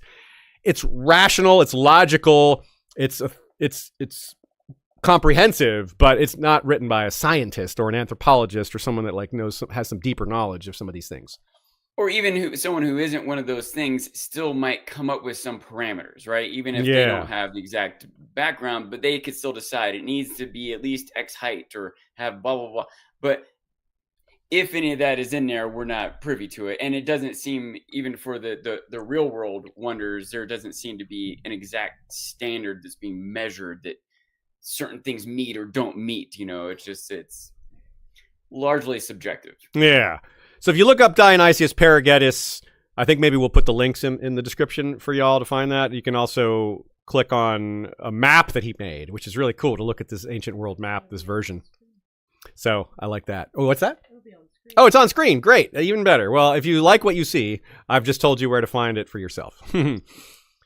Now, a little bit more on influences. We're talking about fantasy influences. Lomas Longstrider might remind some Wheel of Time readers of Jane Farstrider, an explorer who actually lives during the events of the Wheel of Time book. So he's an actual on-screen character, unlike Lomas. and he's in disguise. So maybe we talk about how maybe Lomas would have disguised himself, although we also couldn't think of a lot of reasons why he would need to, because he's not some famous person. He wrote a book called The Travels of Jane Farstrider, so kind of similar to, the wonders and wonders of Made by Man. He details adventures in very far off places that most people would never have been able to go to, that kind of helps bring people to places that they'll never be able to travel to, including lands like Shara. If you're familiar with the Wheel of Time books, Shara is beyond the Aiel Waste even, so it's really far away. So Jane Farstrider went beyond the Aiel Waste to Shara, that's really, really far. The book actually also gets a mention. Jane Farstrider's Travels of Jane Farstrider is actually mentioned in the TV show as well. So it comes up in book and show. I appreciate that detail. It's Egwene's favorite book, both in book and show. So that's nice. I like that. But both Jane Farstrider and Lomas Longstrider might be influenced by Tolkien's Strider, aka Aragorn himself, who is even more an influence on Jon Snow, but still, because he's known for quite a bit more than exploring, but he was a ranger, and he's a central figure of his story like Jon Snow, so that's pretty big. Good comparison there. Nina adds one more, which is that George may have borrowed a bit of influence from Lomas from Walter, the protagonist of The Black Rose by Thomas Costain, who George has cited many times as an influence. There is a House Costain in The Reach. And The Black Rose is a medieval historical fiction book, and it's a journey of a guy from England to Antioch and across Asia all the way to China. So, historical traveler book. That's pretty darn cool. George was once asked if he cut any Lomas Longstrider content from The World of Ice and Fire. Unsurprisingly, he said yes. Yeah, of course you did, George. Like, why didn't that person ask what he cut? Yeah, what did you cut? Did you cut? He's like, yeah, I did. So we'll have to check back on that, to see if maybe eventually he'll release some of those other notes. It could come out here and there. Maybe it'll be in Fire and Blood 2, pieces of it here and there, because certainly Fire and Blood 2 is after Lomas's time, so you never know what could make it in there. There's always a chance for something he wrote to make it into a future piece of work. So let's move on. More natural wonders of the world. Let's go with the Great Sand Sea as we finish with the Bone Mountains and the Dothraki Sea. This is the other side of it. Let's go. A vast wasteland of restless dunes, dry river beds, and ruined forts and towns baking beneath the sun. Water is said to boil away. It is so hot in the deep southern portions of the sea. Again, that sounds a bit like Death Valley, just the heat part, which is, one of the hottest place in North America, if I'm not sure. I'm not positive about that. There's almost certainly hotter places in the world, but they aren't as coolly named as Death Valley, or hotly named as Death Valley. So we're told that this formed during the so-called dry times, which I don't know what that is or when that was, but it was surely long ago. Sounds like climate change brought on by deforestation or larger global events, perhaps related to the long night, perhaps related to the Silver Sea drying up, perhaps both. And like some of these other areas, like the caves of Norvos, maybe the forests, Nina suggests that Lomas could have been very intrigued by the lingering mysteries of the area. The idea of a lost kingdom, abandoned but with remnants that remain. There might be some archaeological finds to be made. Definitely the kind of unsolved mystery that you can kind of picture Lomas enjoying. The kind of thing that would draw him. Definitely has, besides Death Valley vibes, it definitely has Grand Canyon vibes, which is 277 miles long and 6,000 feet deep. It's the only modern world wonder that I've seen personally. I'm out of natural ones. The Grand Canyon, Shay and I went together. It's so big. It's the biggest hole. It's such a big hole. Pictures of me in front of it, like you have it behind me, they look fake. I look at them now, I'm like, it doesn't look real. It looks like I'm standing in a green screen that someone put Grand Canyon behind me. It looks fake, but it's definitely real. And when something is so real it looks fake, that feels like it's achieved a status that few real things can. It's like, no, this is so real it looks fake. The Colorado River has been cutting through the Grand Canyon for millions of years, exposing like 2 billion years of geological layers. So it's a wonder for scientists too, because they can see all these layers and just like track time back so far. It's a trove of information. I suspect the same would be true for the Great Sand Sea, where their modern, archaeologists and anthropologists and whatever other types of ologists might be relevant here. And so just wondrous because of the great size of it and the great desolation. And it's got to have a lot of beauty, too. Deserts can be pretty beautiful at certain times of day, especially. And apparently there's glass. It's so hot that glass just gets created in some spots, which that would add to the wonder of the places if Lomas was aware of it, So, funny story. Nina was looking up some comparisons, and I believe, Sean, you may have discovered this on your own as well. There is a Great Sand Sea. Me too. I'd look. Oh, it was you. Yeah, it was you. I was thinking of you. I'm sorry. There is a Great Sand Sea on Earth. It's only part of the Sahara Desert. So the Sahara is actually larger, but the Great Sand Sea is like the hottest part of it, the worst part of it. I don't know how you categorize it, but so they stole it from Essos. Yeah, the Earth stole this from Essos. It's a 72,000 kilometer desert. Siwa, the famous oasis of Siwa, which has existed since ancient times, is there. Named after Jojo Siwa. Sorry. That's blasphemous.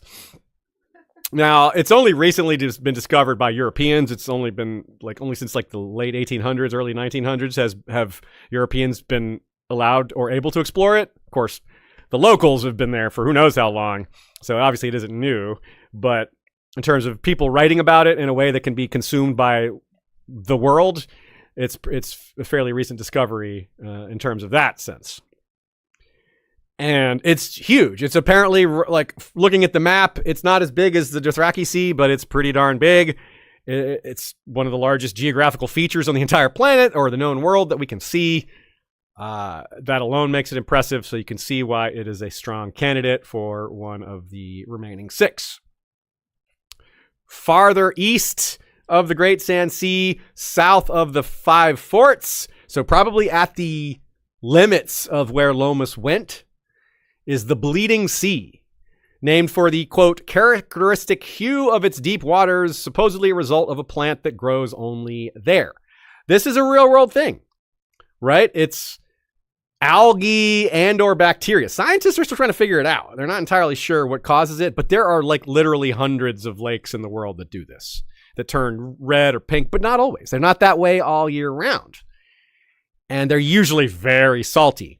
Sometimes they refer to the red tide, a red tide, so it's not always red and it's dangerous to swim potentially during this time. I mean, if I saw red water, I don't know that I would jump to swim in it. Now, the Colorado River runs red in a lot of parts, but that's just sediment. That's just mud, red mud. So that's fine, but that's different. This is clearly different. This is not that, although maybe some of them are. But not the Bleeding Sea. The Bleeding Sea is not mud. It's first of all, it's a sea, not a river, so it wouldn't be constantly washing the sediment into itself, which is where a lot of that red comes from. There's literally hundreds of pink lakes in Australia. So it's that. If you come across that and you didn't know it was a real thing, it might be wondrous. But if you come across if Lomas comes across one of those, he's like, whoa. But then he sees 5 more of them. He might be like, okay, well, maybe that's not so wondrous after all. What do you think, Sean? Yeah, I wonder. I'm imagining his list, and there's a lot of things crossed off. He's got 38 things on a list, but 30 of them are crossed off. Oh, never mind. That's not as impressive as I thought. I jumped the gun with that Norvos Bells thing, didn't I? Yeah, whoops. I should have held off and just waited. Yeah.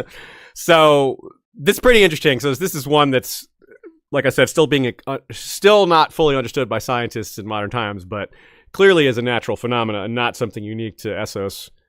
Maybe unique to, it might not exist in Westeros. We don't know of any red water I can't think of any red. There's the Yellow River, the sulfurous river near the Hellholt. But we only have one example. Well, we have 2 examples of red water in my estimation. One is the Sea of Sighs, which in Valyria, and we don't really know if it looked like that before the Doom of Valyria. Yeah. And that might just be a different mechanism doing that, and just a whole different thing. Two is definitely not one Lomas would have seen or thought of as Red Lake.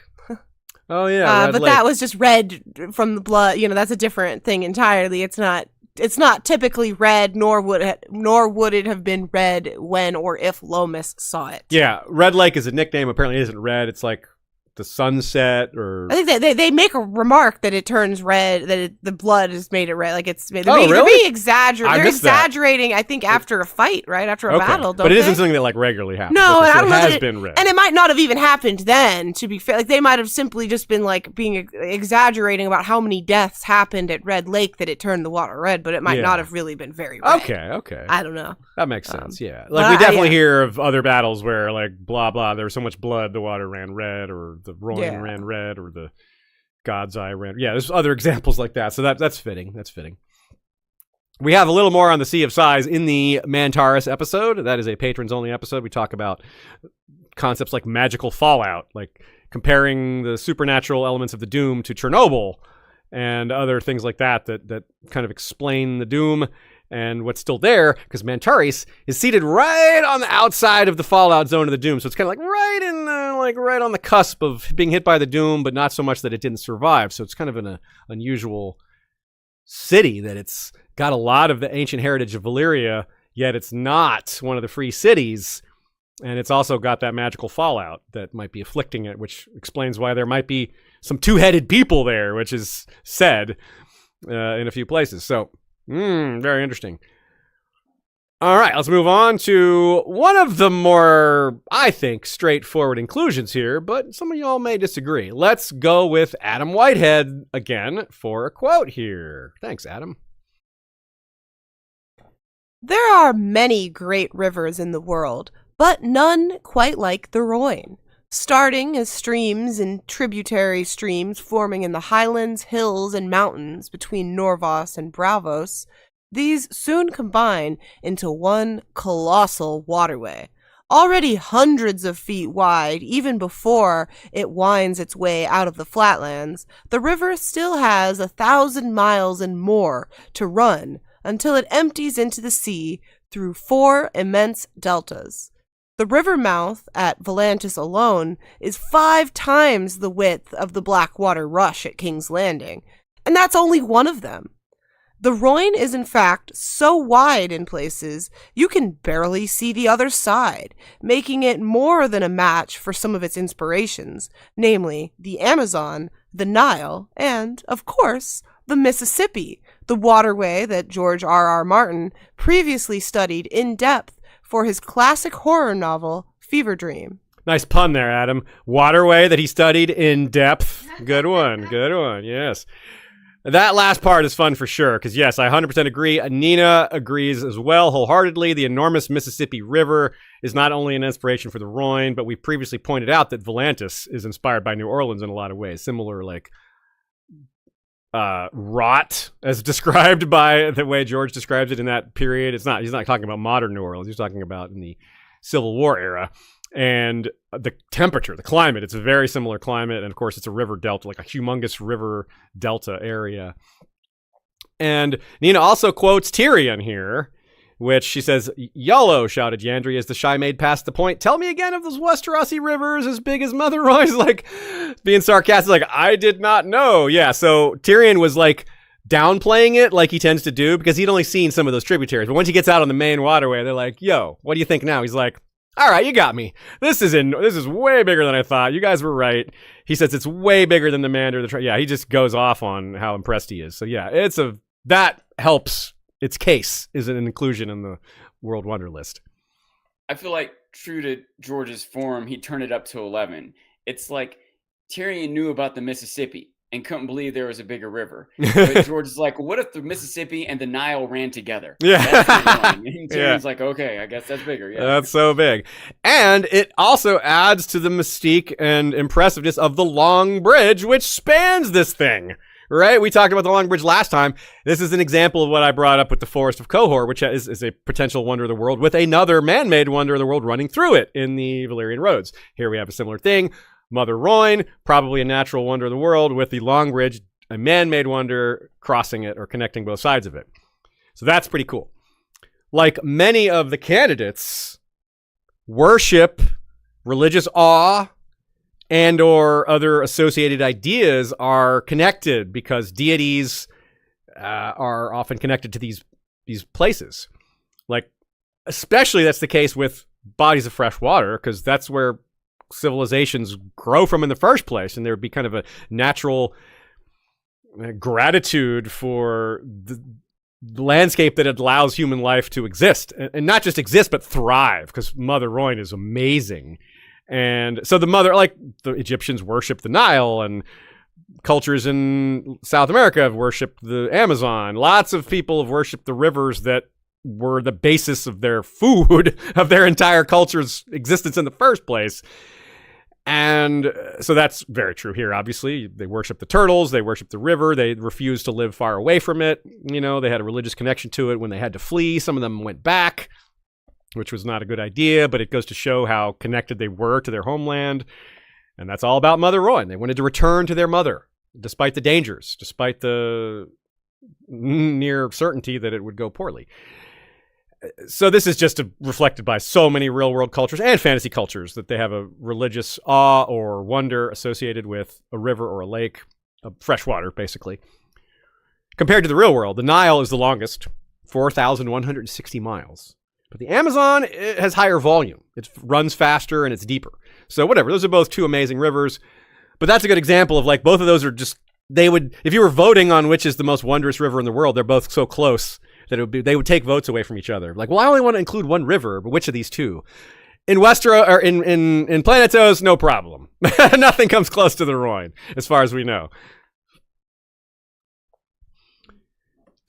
It also has the rich cultural history. It also, not only does it create life, but it's the basis for so much of the Rhoynish culture beyond giving life. Like, everything else comes from that as well. And it's so embedded in their culture, which might add to the wondrous nature of it all, showing just how deep its connections to everything Rhoynish runs. Not just their existence, but their art, their worship, their just all sorts of little minutiae within their day-to-day lives. And that would be more true than for any other culture, perhaps, because no culture gets more from their waterway than the Rhoynar do. Pivoting to the people that doomed the Rhoynar, let's talk about one that Lomas may or may not have seen, though a lot of us agree that if he did see the 14 flames, he probably would have included them, but he may not have. Either way, let's have a quote.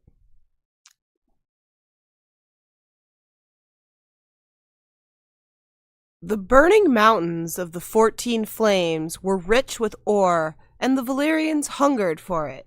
Copper and tin for the bronze of their weapons and monuments, later iron for the steel of their legendary blades, and always gold and silver to pay for it all. Not just ore, however, there were perhaps supernatural power to be harnessed in those volcanoes, you know, harnessing the fires of the earth, whatever they did, not to mention dragons who apparently were discovered or rediscovered by the Valyrians and are quite possibly supernatural beings themselves. Even without all that, even take away the supernatural stuff, to take away the dragons, it's awfully impressive. It's kind of fun to think of them as like the parallel to werewoods in their way, because werewoods are usually found solo or in small groups, like volcanoes. They're rarely found in large groups like this. They're also referred to as great volcanic mountains, which makes me wonder just how tall they were. We've speculated before that the individual ones probably had nicknames. Like the local Valyrians probably gave each... They probably had like character qualities like, oh, old Smokey sure is belching extra fumes today, you know. But they probably had names of Valyrian gods, kind of like the dragons do, or something like that maybe. That's kind of how I would... That's my best guess anyway. I liked how Nina described it here. It's kind of where I fall on it. Although if you remember from last week's said, I firmly don't think he traveled in Valyria. Yeah. But she says, part of the question here is whether Lomas traveled in Valyria or the extent to which he would have gotten close. I don't think Lomas would have put somewhere he didn't travel on the list. I agree. But at the same time, he wouldn't have necessarily needed to get too close to Valyria to appreciate the magnitude of the 14 flames. Exactly. As she says, after all, I don't think he necessarily climbed to the top of Casterly Rock or navigated every tributary of the Rhoyne. So I agree with her, as she says here, simply seeing, even from far away, 14 huge, active volcanoes, all very close together, that would probably have been enough for the 14 flames to become a wonder. I don't think you need to get very close to see. Tyrion, and when he was sailing on the Stinky Steward, the Celisori Coran, Makoro told him about Valyria. It's like, yeah, the captain doesn't like being even this close to Valyria, and he could see it from a distance, and it was inspiring in a foreboding and dark way. But it was wondrous even from shipboard, way farther away than Nina is suggesting that Lomas might have come. But even that would have been enough potentially. So yeah, I could see it. Yeah, even after they all blew their tops, it could still be a wonder. Although I might argue that's falls in the unnatural wonders of the world because of the remnants feel very supernatural, or at least partly supernatural. Yeah, but I don't know what I think Lomas thought of it. When he saw it, he would have just been like, wow, look at those big volcanoes. That's a great point. That's what I was about to say. We have developed that perspective, but I don't know if the people of Planetos have, or even if they had, when or how quickly they did at the point that Lomas is looking at it. That's true, because our best guess, which isn't necessarily shared by Nina, but is I think is our best guess personally, is that he traveled during the Century of Blood, which would have mean that, yes, the Doom would have been very recent, and a lot of the rumors of what's still going on and the destroyed continent wouldn't have necessarily spread yet or developed yet. Well, I guess my other question is if you think that the volcanoes would be obscured by ash and smoke still, do you think he could see their full glory, or do you think they were going off more then than they are now? It might make it even more impressive because you would have the ash and the lightning would be flashing through, because we talked about that, how that creates huge amounts of static electricity, all those the spewing of ash, and seeing these distant half destroyed peaks with giant clouds and lightning and flame, that might even look more impressive, in a way. You could see them. I think Shea might be saying it. What if you couldn't even see? Oh, I agree. Fog of the sky, If they were obscured, that's a negative, but it's possible that it would frame them even more impressively. Anyway, yeah, but that's just speculation. I think if he saw them pre or post destruction, they would be a strong candidate. Casterly Rock. We devoted a full episode to Casterly Rock, and the process of going through it in such detail definitely made it seem worthy of wonder status. The real-life inspiration is the Rock of Gibraltar. Of course, the Rock. It's still the Rock. Not Dwayne Johnson, but, Casterly Rock is called the Rock, so similar thing. So, and we say this, the natural beauty and just suitability for human habitation without any change to it is impressive. Yes, it has been heavily altered by humanity, but I'm pretty sure just the way it started by itself is wondrous. Yeah, it's not a whole mountain range like the Bone Mountains. And it's maybe kind of falls into that talking tree category where it's a little of both. It's partly wondrous because of humanity, partly wondrous because it just came out that way by the gods or by nature.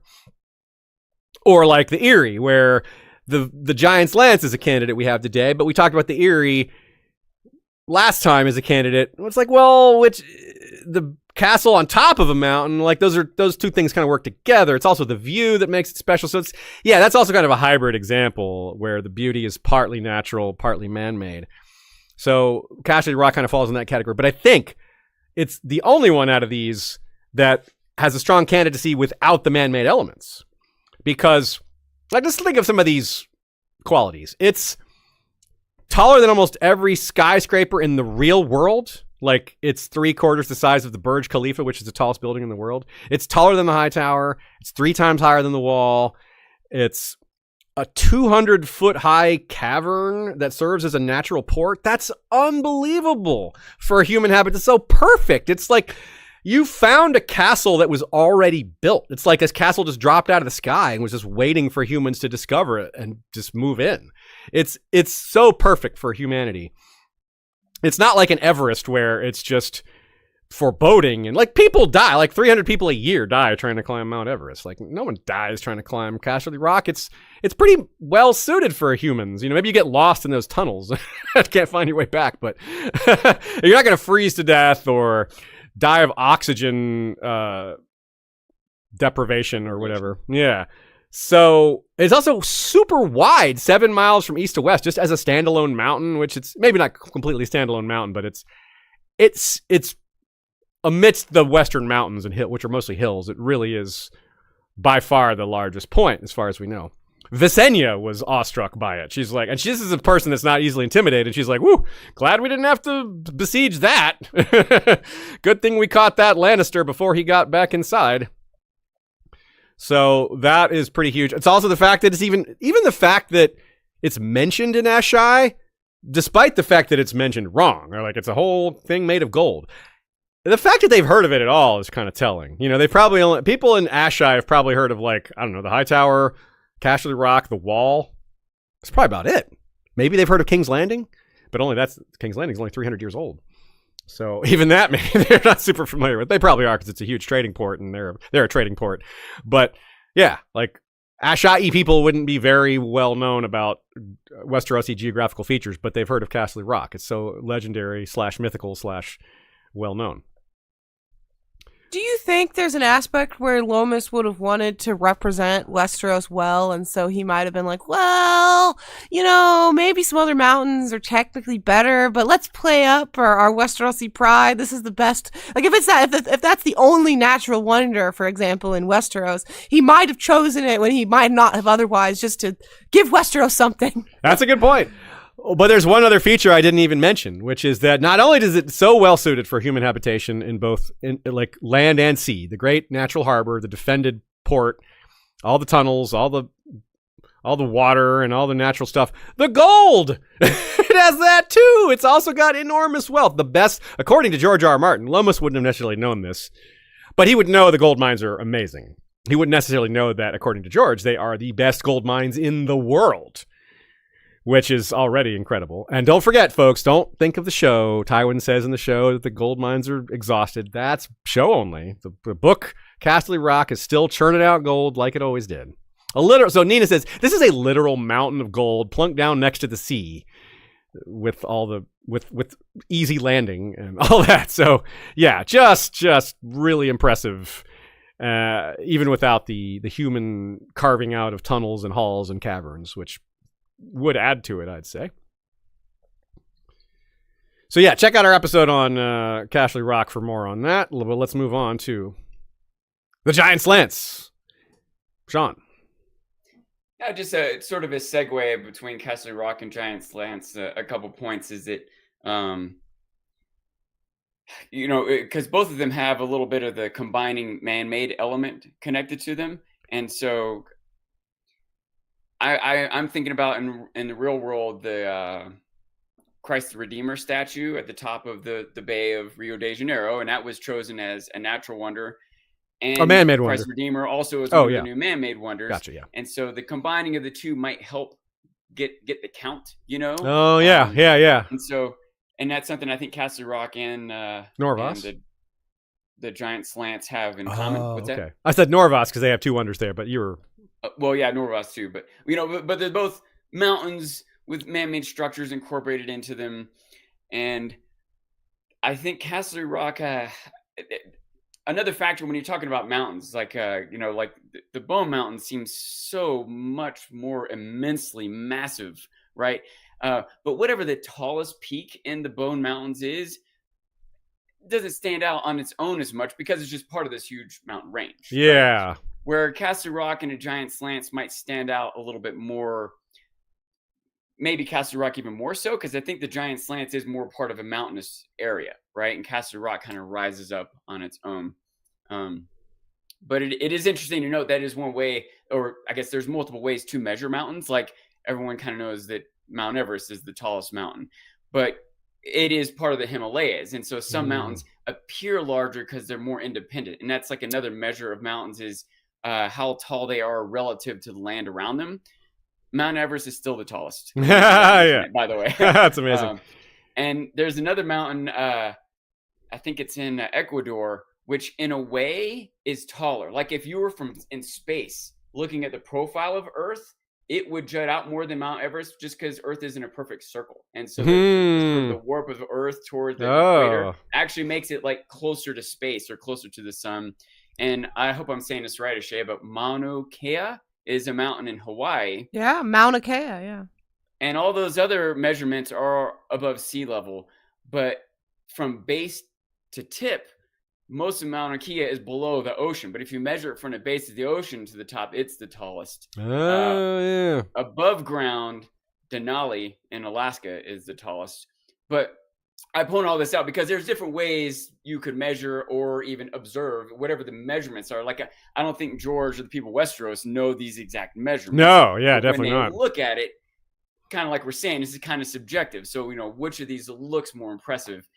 And I debate back and forth a lot between, I think the castle at the top of the Erie puts it over the top, over the Giant's Lance, puts it over the top of Castle Rock for me. But interesting. All right, cool. That's a fair argument. And you're right. Like, you're right to talk about relative wonder compared to just the region, not compared to each other. Like, there's two different ways to categorize. Like, you compare Castle Rock to the bones, but we compare the bones to the rest of the bones, and it's different. Or to consider, for example, Gregor Clegane, the mountain, the real world actor, Hafthor Bjornsson, if I think I said that right. If you see him next to his wife, you're like, well, he could pick her up with one hand, and can't. Literally, he does this. He's picked her up with one hand. But if you see him next to his father and brothers, you're like, he's just a little bit bigger. Like those dudes are also enormous, and they're like hills, and he's the mountain, but still, yeah. It's like when you're watching a basketball game. Yeah. One guy in the team is like the short guy, but then you see him be interviewed by the reporter, and you're like, Jesus, he's a foot taller. Yeah, exactly. And Sean, you bring up a great point here as well, is that one of the real world wonders we mentioned early on was Victoria Falls. It's an incredible world waterfall. Alyssa's Tears, you bring up here, is really the only like waterfall we really hear about, and so it's a potential candidate for inclusion because of that.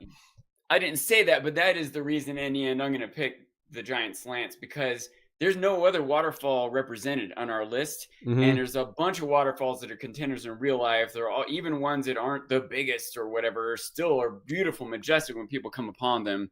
And I think the one in the Giant's Lance and everything else combined, I think it puts it over the top. That's a good argument. Like, it depends on what you value more. I think Nina would take the opposite side here, because of just Castle Rock's just sheer amazingness for human habitation and the gold and all that. You're going more about the natural beauty of the place, which I think is a totally fair argument. Like, so yeah, that works. But also goes to show how subjective this whole thing is, which is why we brought up at the beginning, like CNN has their list and then these other people have their list, and then, yeah. Which is why the guesswork is both fun, but hard to take too heavily. Like, no, it's got to be this one. Blah, blah, blah. Let's move on. We've talked about forests, waterfalls, mountains. Here's a jungle. Yee-Tee, or the jungles, not just a jungle. A fabled land, even in the Seven Kingdoms, Yee-Tee is a large and diverse country, a realm of windswept plains and rolling hills, jungles and rainforests, deep lakes and rushing rivers, and shrinking inland seas. Its legendary wealth is such as to allow its princes to live in houses of solid gold and dine on sweetmeats powdered with pearls and jade. Lomas Longstrider, awestruck by its marvels, called Yee-Tee the land of 1,000 gods and 100 princes, ruled by one god emperor. See this Castle Rock rumor in reverse here. Oh, the Castle Rock is a castle made of solid gold. We have princes that live in houses of solid gold here. This feels like the same. It's funny because it makes me think of how our rich people do eat like gilded food, like gold covered food or whatever. That's true. I haven't heard of people eating pearls and jade. I have. But, oh, really? Cleopatra did it. Cleopatra dissolved pearls in vinegar and drank them. I did know about her, but what about jade? I don't know about jade or doing that, yeah. The pearls are bioorganic, so it's different. Like, you can dissolve in vinegar. Jade, I don't know. You just got to, like, powder it with force. I don't know. But so the jungles of ET are definitely on the list, but I think they maybe come up a little short. They're amazing. They got all sorts of variety of flora and fauna. Khor isn't a young city, but it's so much younger compared to ET. So they explored their vast jungles as much as Khor has not explored the forest? Maybe? I don't know. They've had a lot longer to do it. But also, it's not like it's a static thing. It's these vast jungles. It will change over time. Different animals will evolve and have their time. And does the mystery or lack of mystery make the jungle more wondrous? That's another point. Like, does mystery increase the wonder of a place, or does sometimes learning about it and realizing how amazing those facts are make it elevate it? It kind of depends. Sometimes mystery does enhance the wonder of a place. Sometimes removing the veil of mystery makes it less interesting, but sometimes those facts are so interesting that it's more so. I guess you just can't say it's never so easy. Well, sometimes yes, sometimes no. Sometimes more mysteries are revealed. You lift the veil of this mystery and wait, there's 4 more mysteries. Yes, reveal the curtain, pull the curtain back to find more curtains. Oh no, yeah. A smaller Aemond. That's right. Good reference to our last reference from our Patreon call. Yeah, it was really funny. I just want to share it. It was everyone was shocked to discover that when Aemond took off his eye patch, what was underneath it? A smaller Aemond. Yeah, it wasn't a sapphire. It was a smaller Aemond. It cracked me up. And then that Aemond took off his eye patch, and there was smaller Aemond, and below that was a Cheeto or something. Yeah, it was not real silly. Yeah, it's not infinite. It does end with a Cheeto. Yeah. Now, roughly looking at the map, the jungles of ET are roughly the size of the forest of Khor, but the jungles of ET are nothing compared to the Sithorias and Ulthos jungles, which probably weren't explored by Lomas, but they do exist. So we're looking at the map. It's kind of hard to choose that one when there's that one just south of it that's just so much larger. As cool as they sound, it sounds like they might be beaten by less explored, more mysterious jungles that are nearby. But anyway, it's a worthy choice, though, because jungles can contain more flora and fauna than forests. There's more biodiversity, more just life in general. And that, in a fantasy setting, there's just more that can happen with that. Like strange and wondrous creatures can emerge from such places. Especially with sorcery existing in ET. You've probably got similar things to Valyria, where people have experimented on animals and changed them permanently with sorcery. And then those animals go off and the ones that aren't sterile might breed with real animals. This is something that happens in D&D worlds where owlbears exist, and the owlbears they're out there now. Some wizard created that. Some crazy, creepy wizard. What the hell were you doing, guy? But those are a thing that exist in the world because they actually can breed. And that's probably a thing in Westeros, or not in Westeros, but in Essos as well. Even if it's not currently a thing that's happening, it was a thing that happened. One thing about the jungles of ET, it's kind of like you were talking earlier. If you had a bunch of candidates for Wonders of the World, like in the real world, neither the Nile or the Amazon might make the list because they would steal votes from each other. Yes. Similar contenders.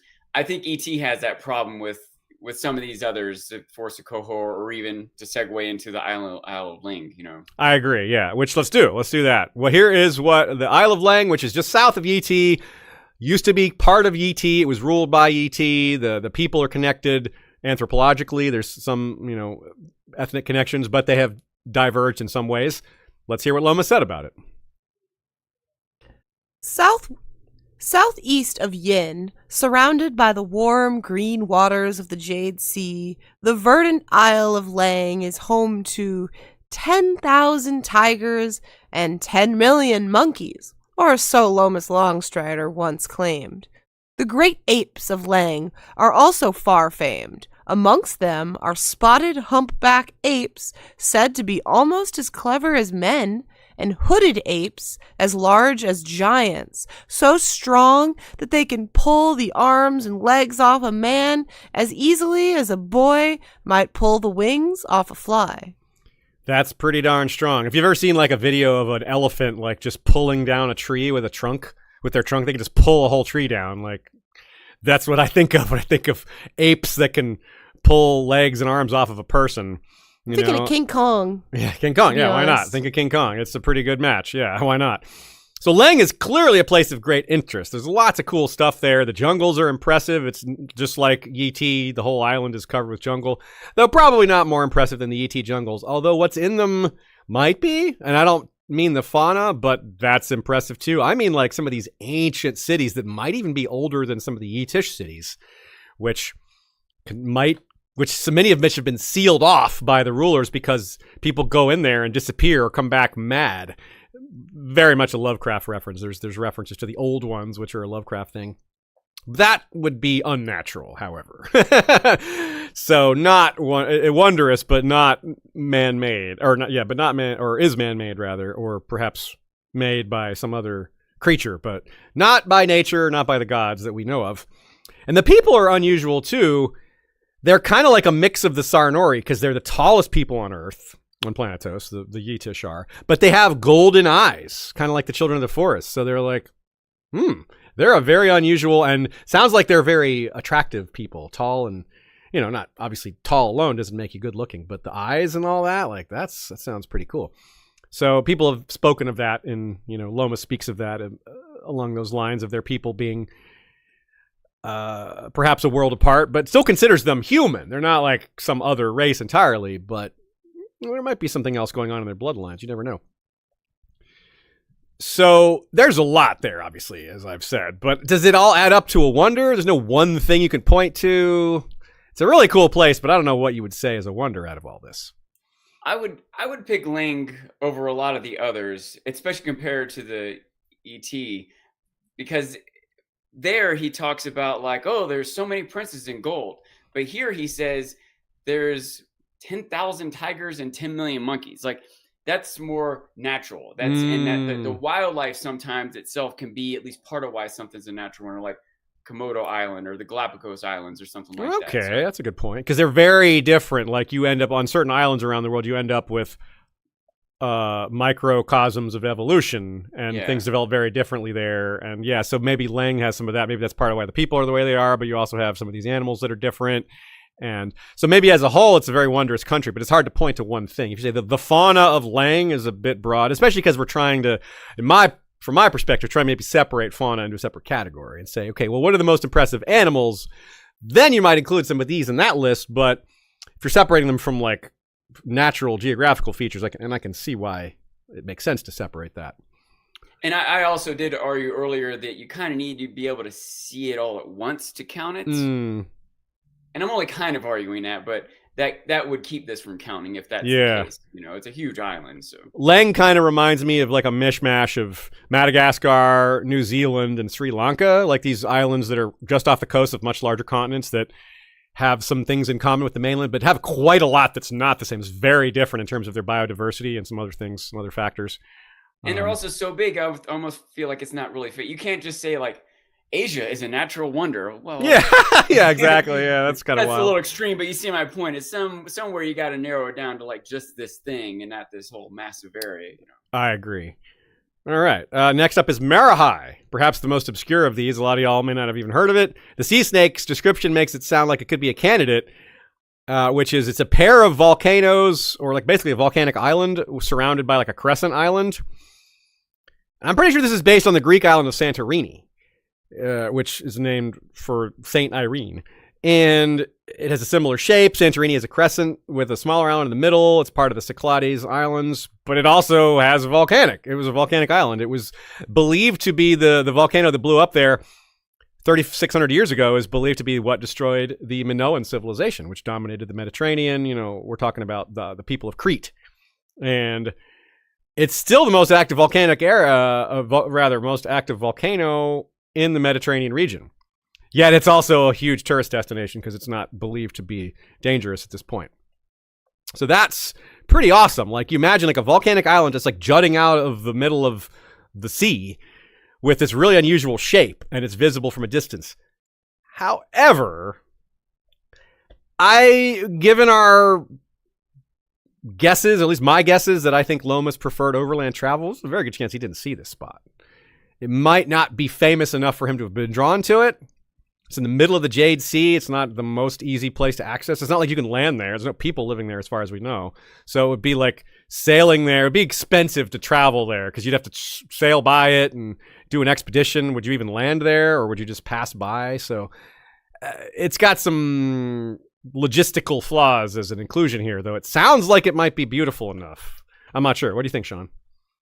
I think it might be similar to the 14 Flames, that you might not have to land there and walk up to the base of the volcano. Just That's seeing true. it from a distance would still be impressive. But did he see it from a distance? If he saw the 14 Flames and saw this one, I don't think he would have picked this one. It's probably second place to the 14 legit Flames. Contender, but I don't know if it makes the list. Okay.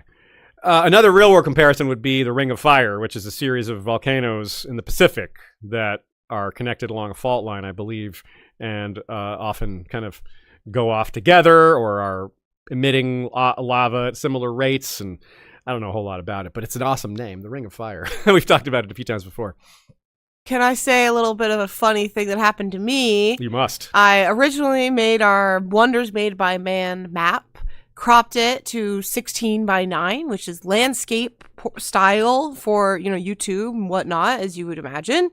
And in doing that, I had to make sure the wall was in it. So cropped it, got it already, edited it, went to make this one, and realized, I was like, where is Marahai?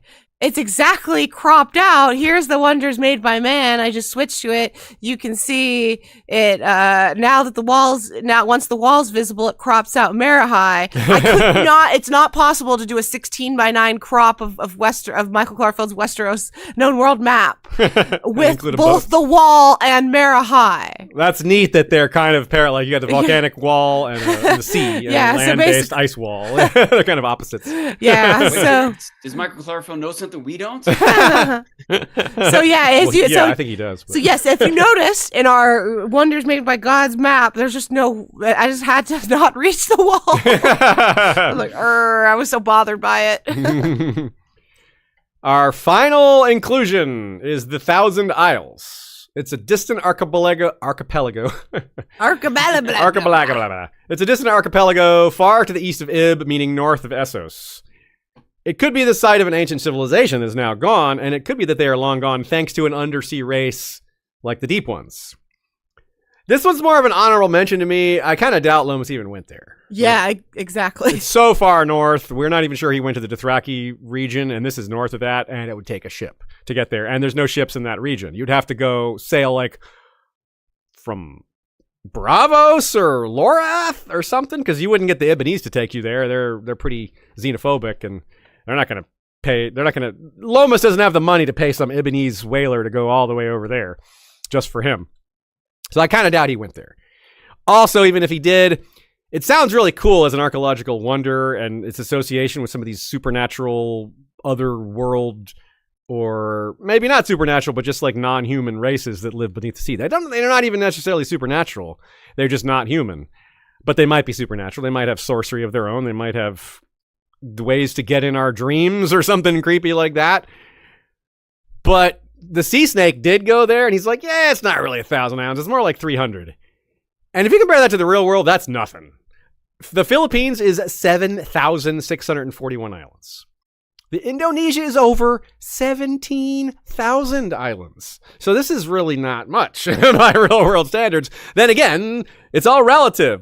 This might be the biggest chain of islands Lomas has ever seen, the biggest archipelago Lomas has ever seen, assuming he's seen it, which is kind of doubtful. So again, the relative argument that Sean made so well comes up here is like, well, yeah, Sean, but that Lomas never saw the Philippines. Lomas never saw Indonesia. To him, this might be incredible. So yeah, it's worth consideration. Personally, I don't think it quite makes the cut, but it was worth including because of arguments like that. It depends too on, when you talk about the number of islands, the Philippines and Indonesia are spread out over a huge, huge area. That's true.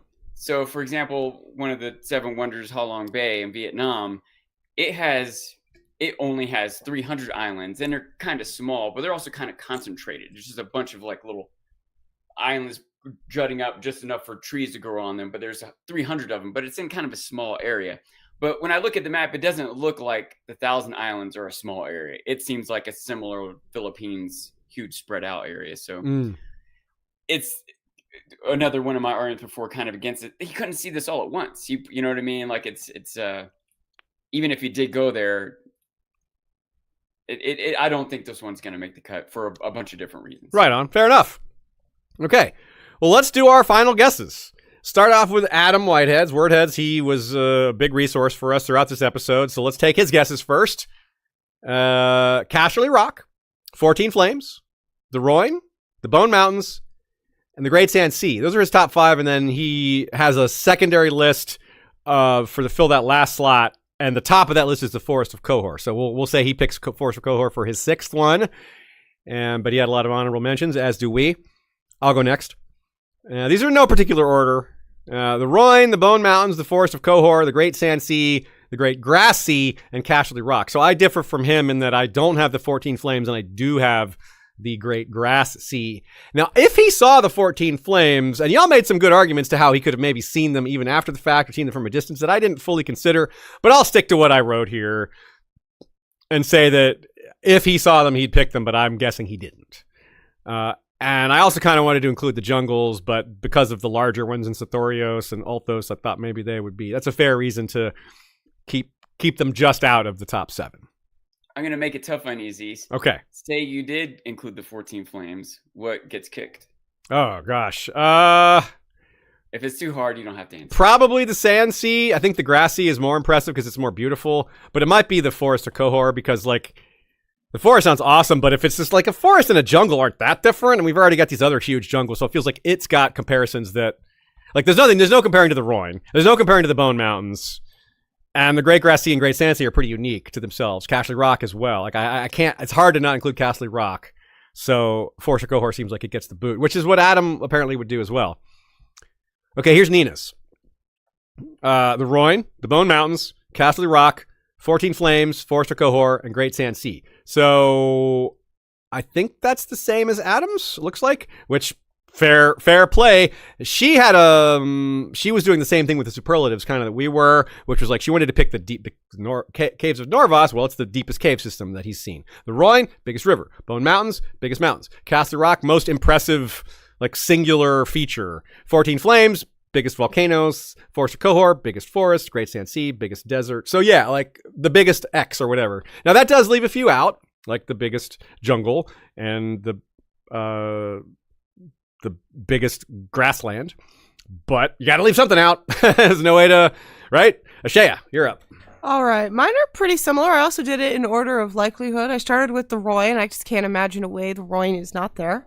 Bone Mountains, same deal based on how he described it, and we know he saw it and whatnot. 14 Flames, I put pretty high up there because I think he did see it. I think from afar he would have seen it. He would have been awed by the destruction. It would have wreaked upon such a large culture. I don't know. I'm putting the 14 Flames on there. Cool. Casterly Rock. You know, I think he wants Westeros to be represented in some respect. Without Casterly Rock or the Giants' Lands, there's just no wonders in Westeros. That doesn't, no natural wonders in Westeros, and that doesn't make sense to me. So I think there has to be a Westerosi one. Okay. Then I'm going to say the Forest of Khor, but I think Sean really convinced me against it a little bit. Like I said it before Sean made his case about what would he have really seen. I mean, maybe if I tell myself there were some really impressive trees, like some redwood trees or something, that's the one after this discussion I might be most likely to change away from Forest of Khor.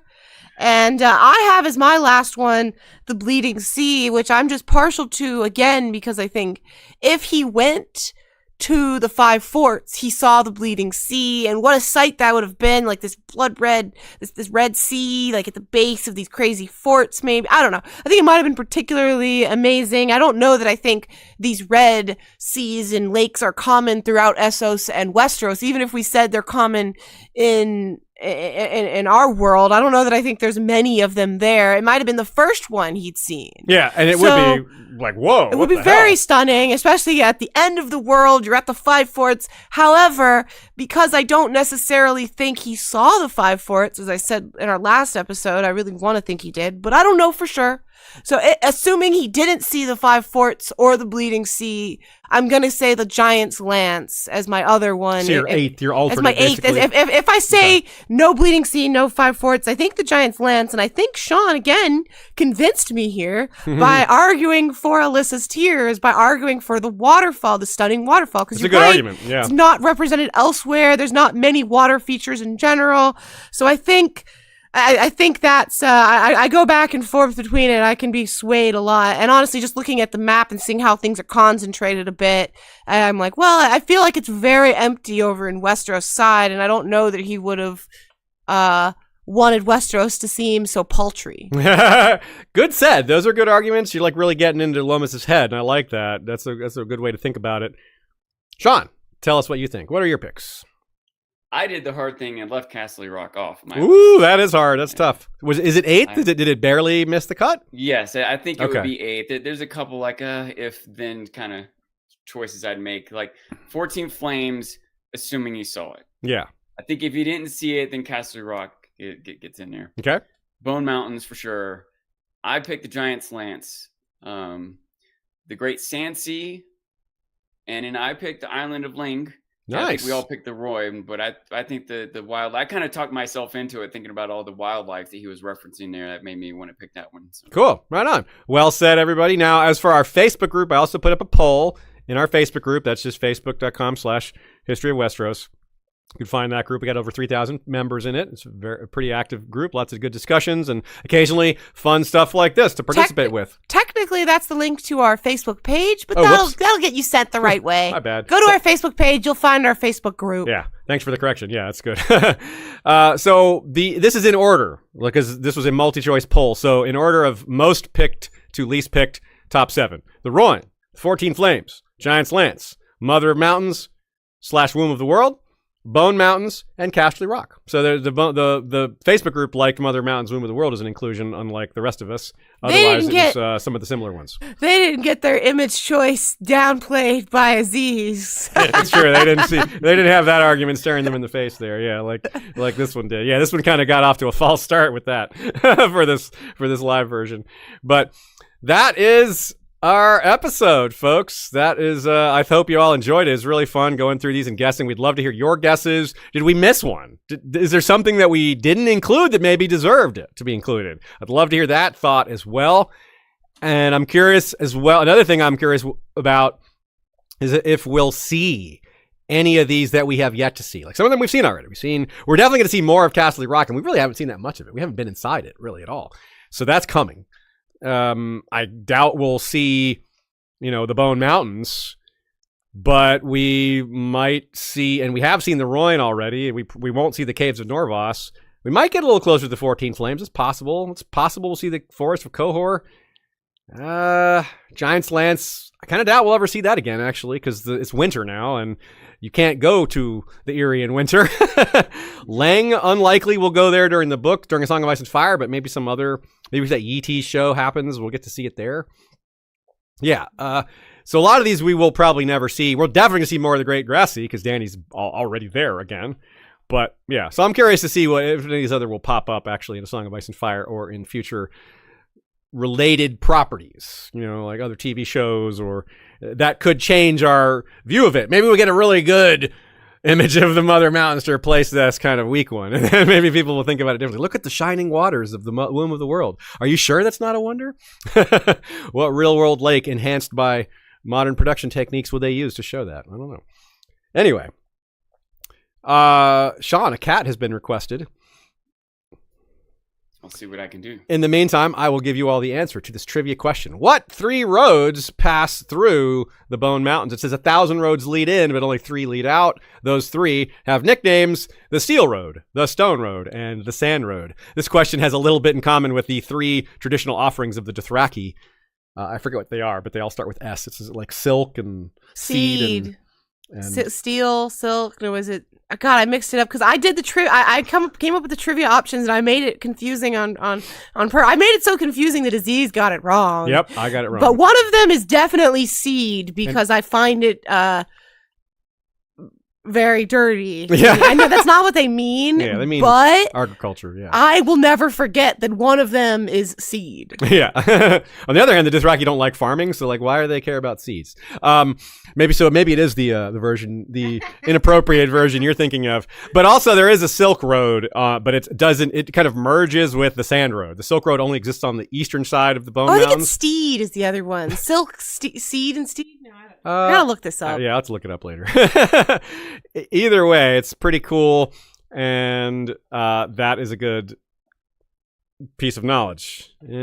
Episodes that we've done in the past that relate to today include an episode on Castle Rock, the Doom of Valyria. We've done that, plus a lot of other episodes on Valyria. We did an episode on Yee. We did an episode on Khor. Of course, the forest figures largely in that. Mother Royne is part one of our Nymeria series. Talks a lot about the river. Mantaris, patrons only episode that talks about the Sea of Sighs and the fallout zone of the Doom that is connected to Mantaris because they live right on the outskirts of that.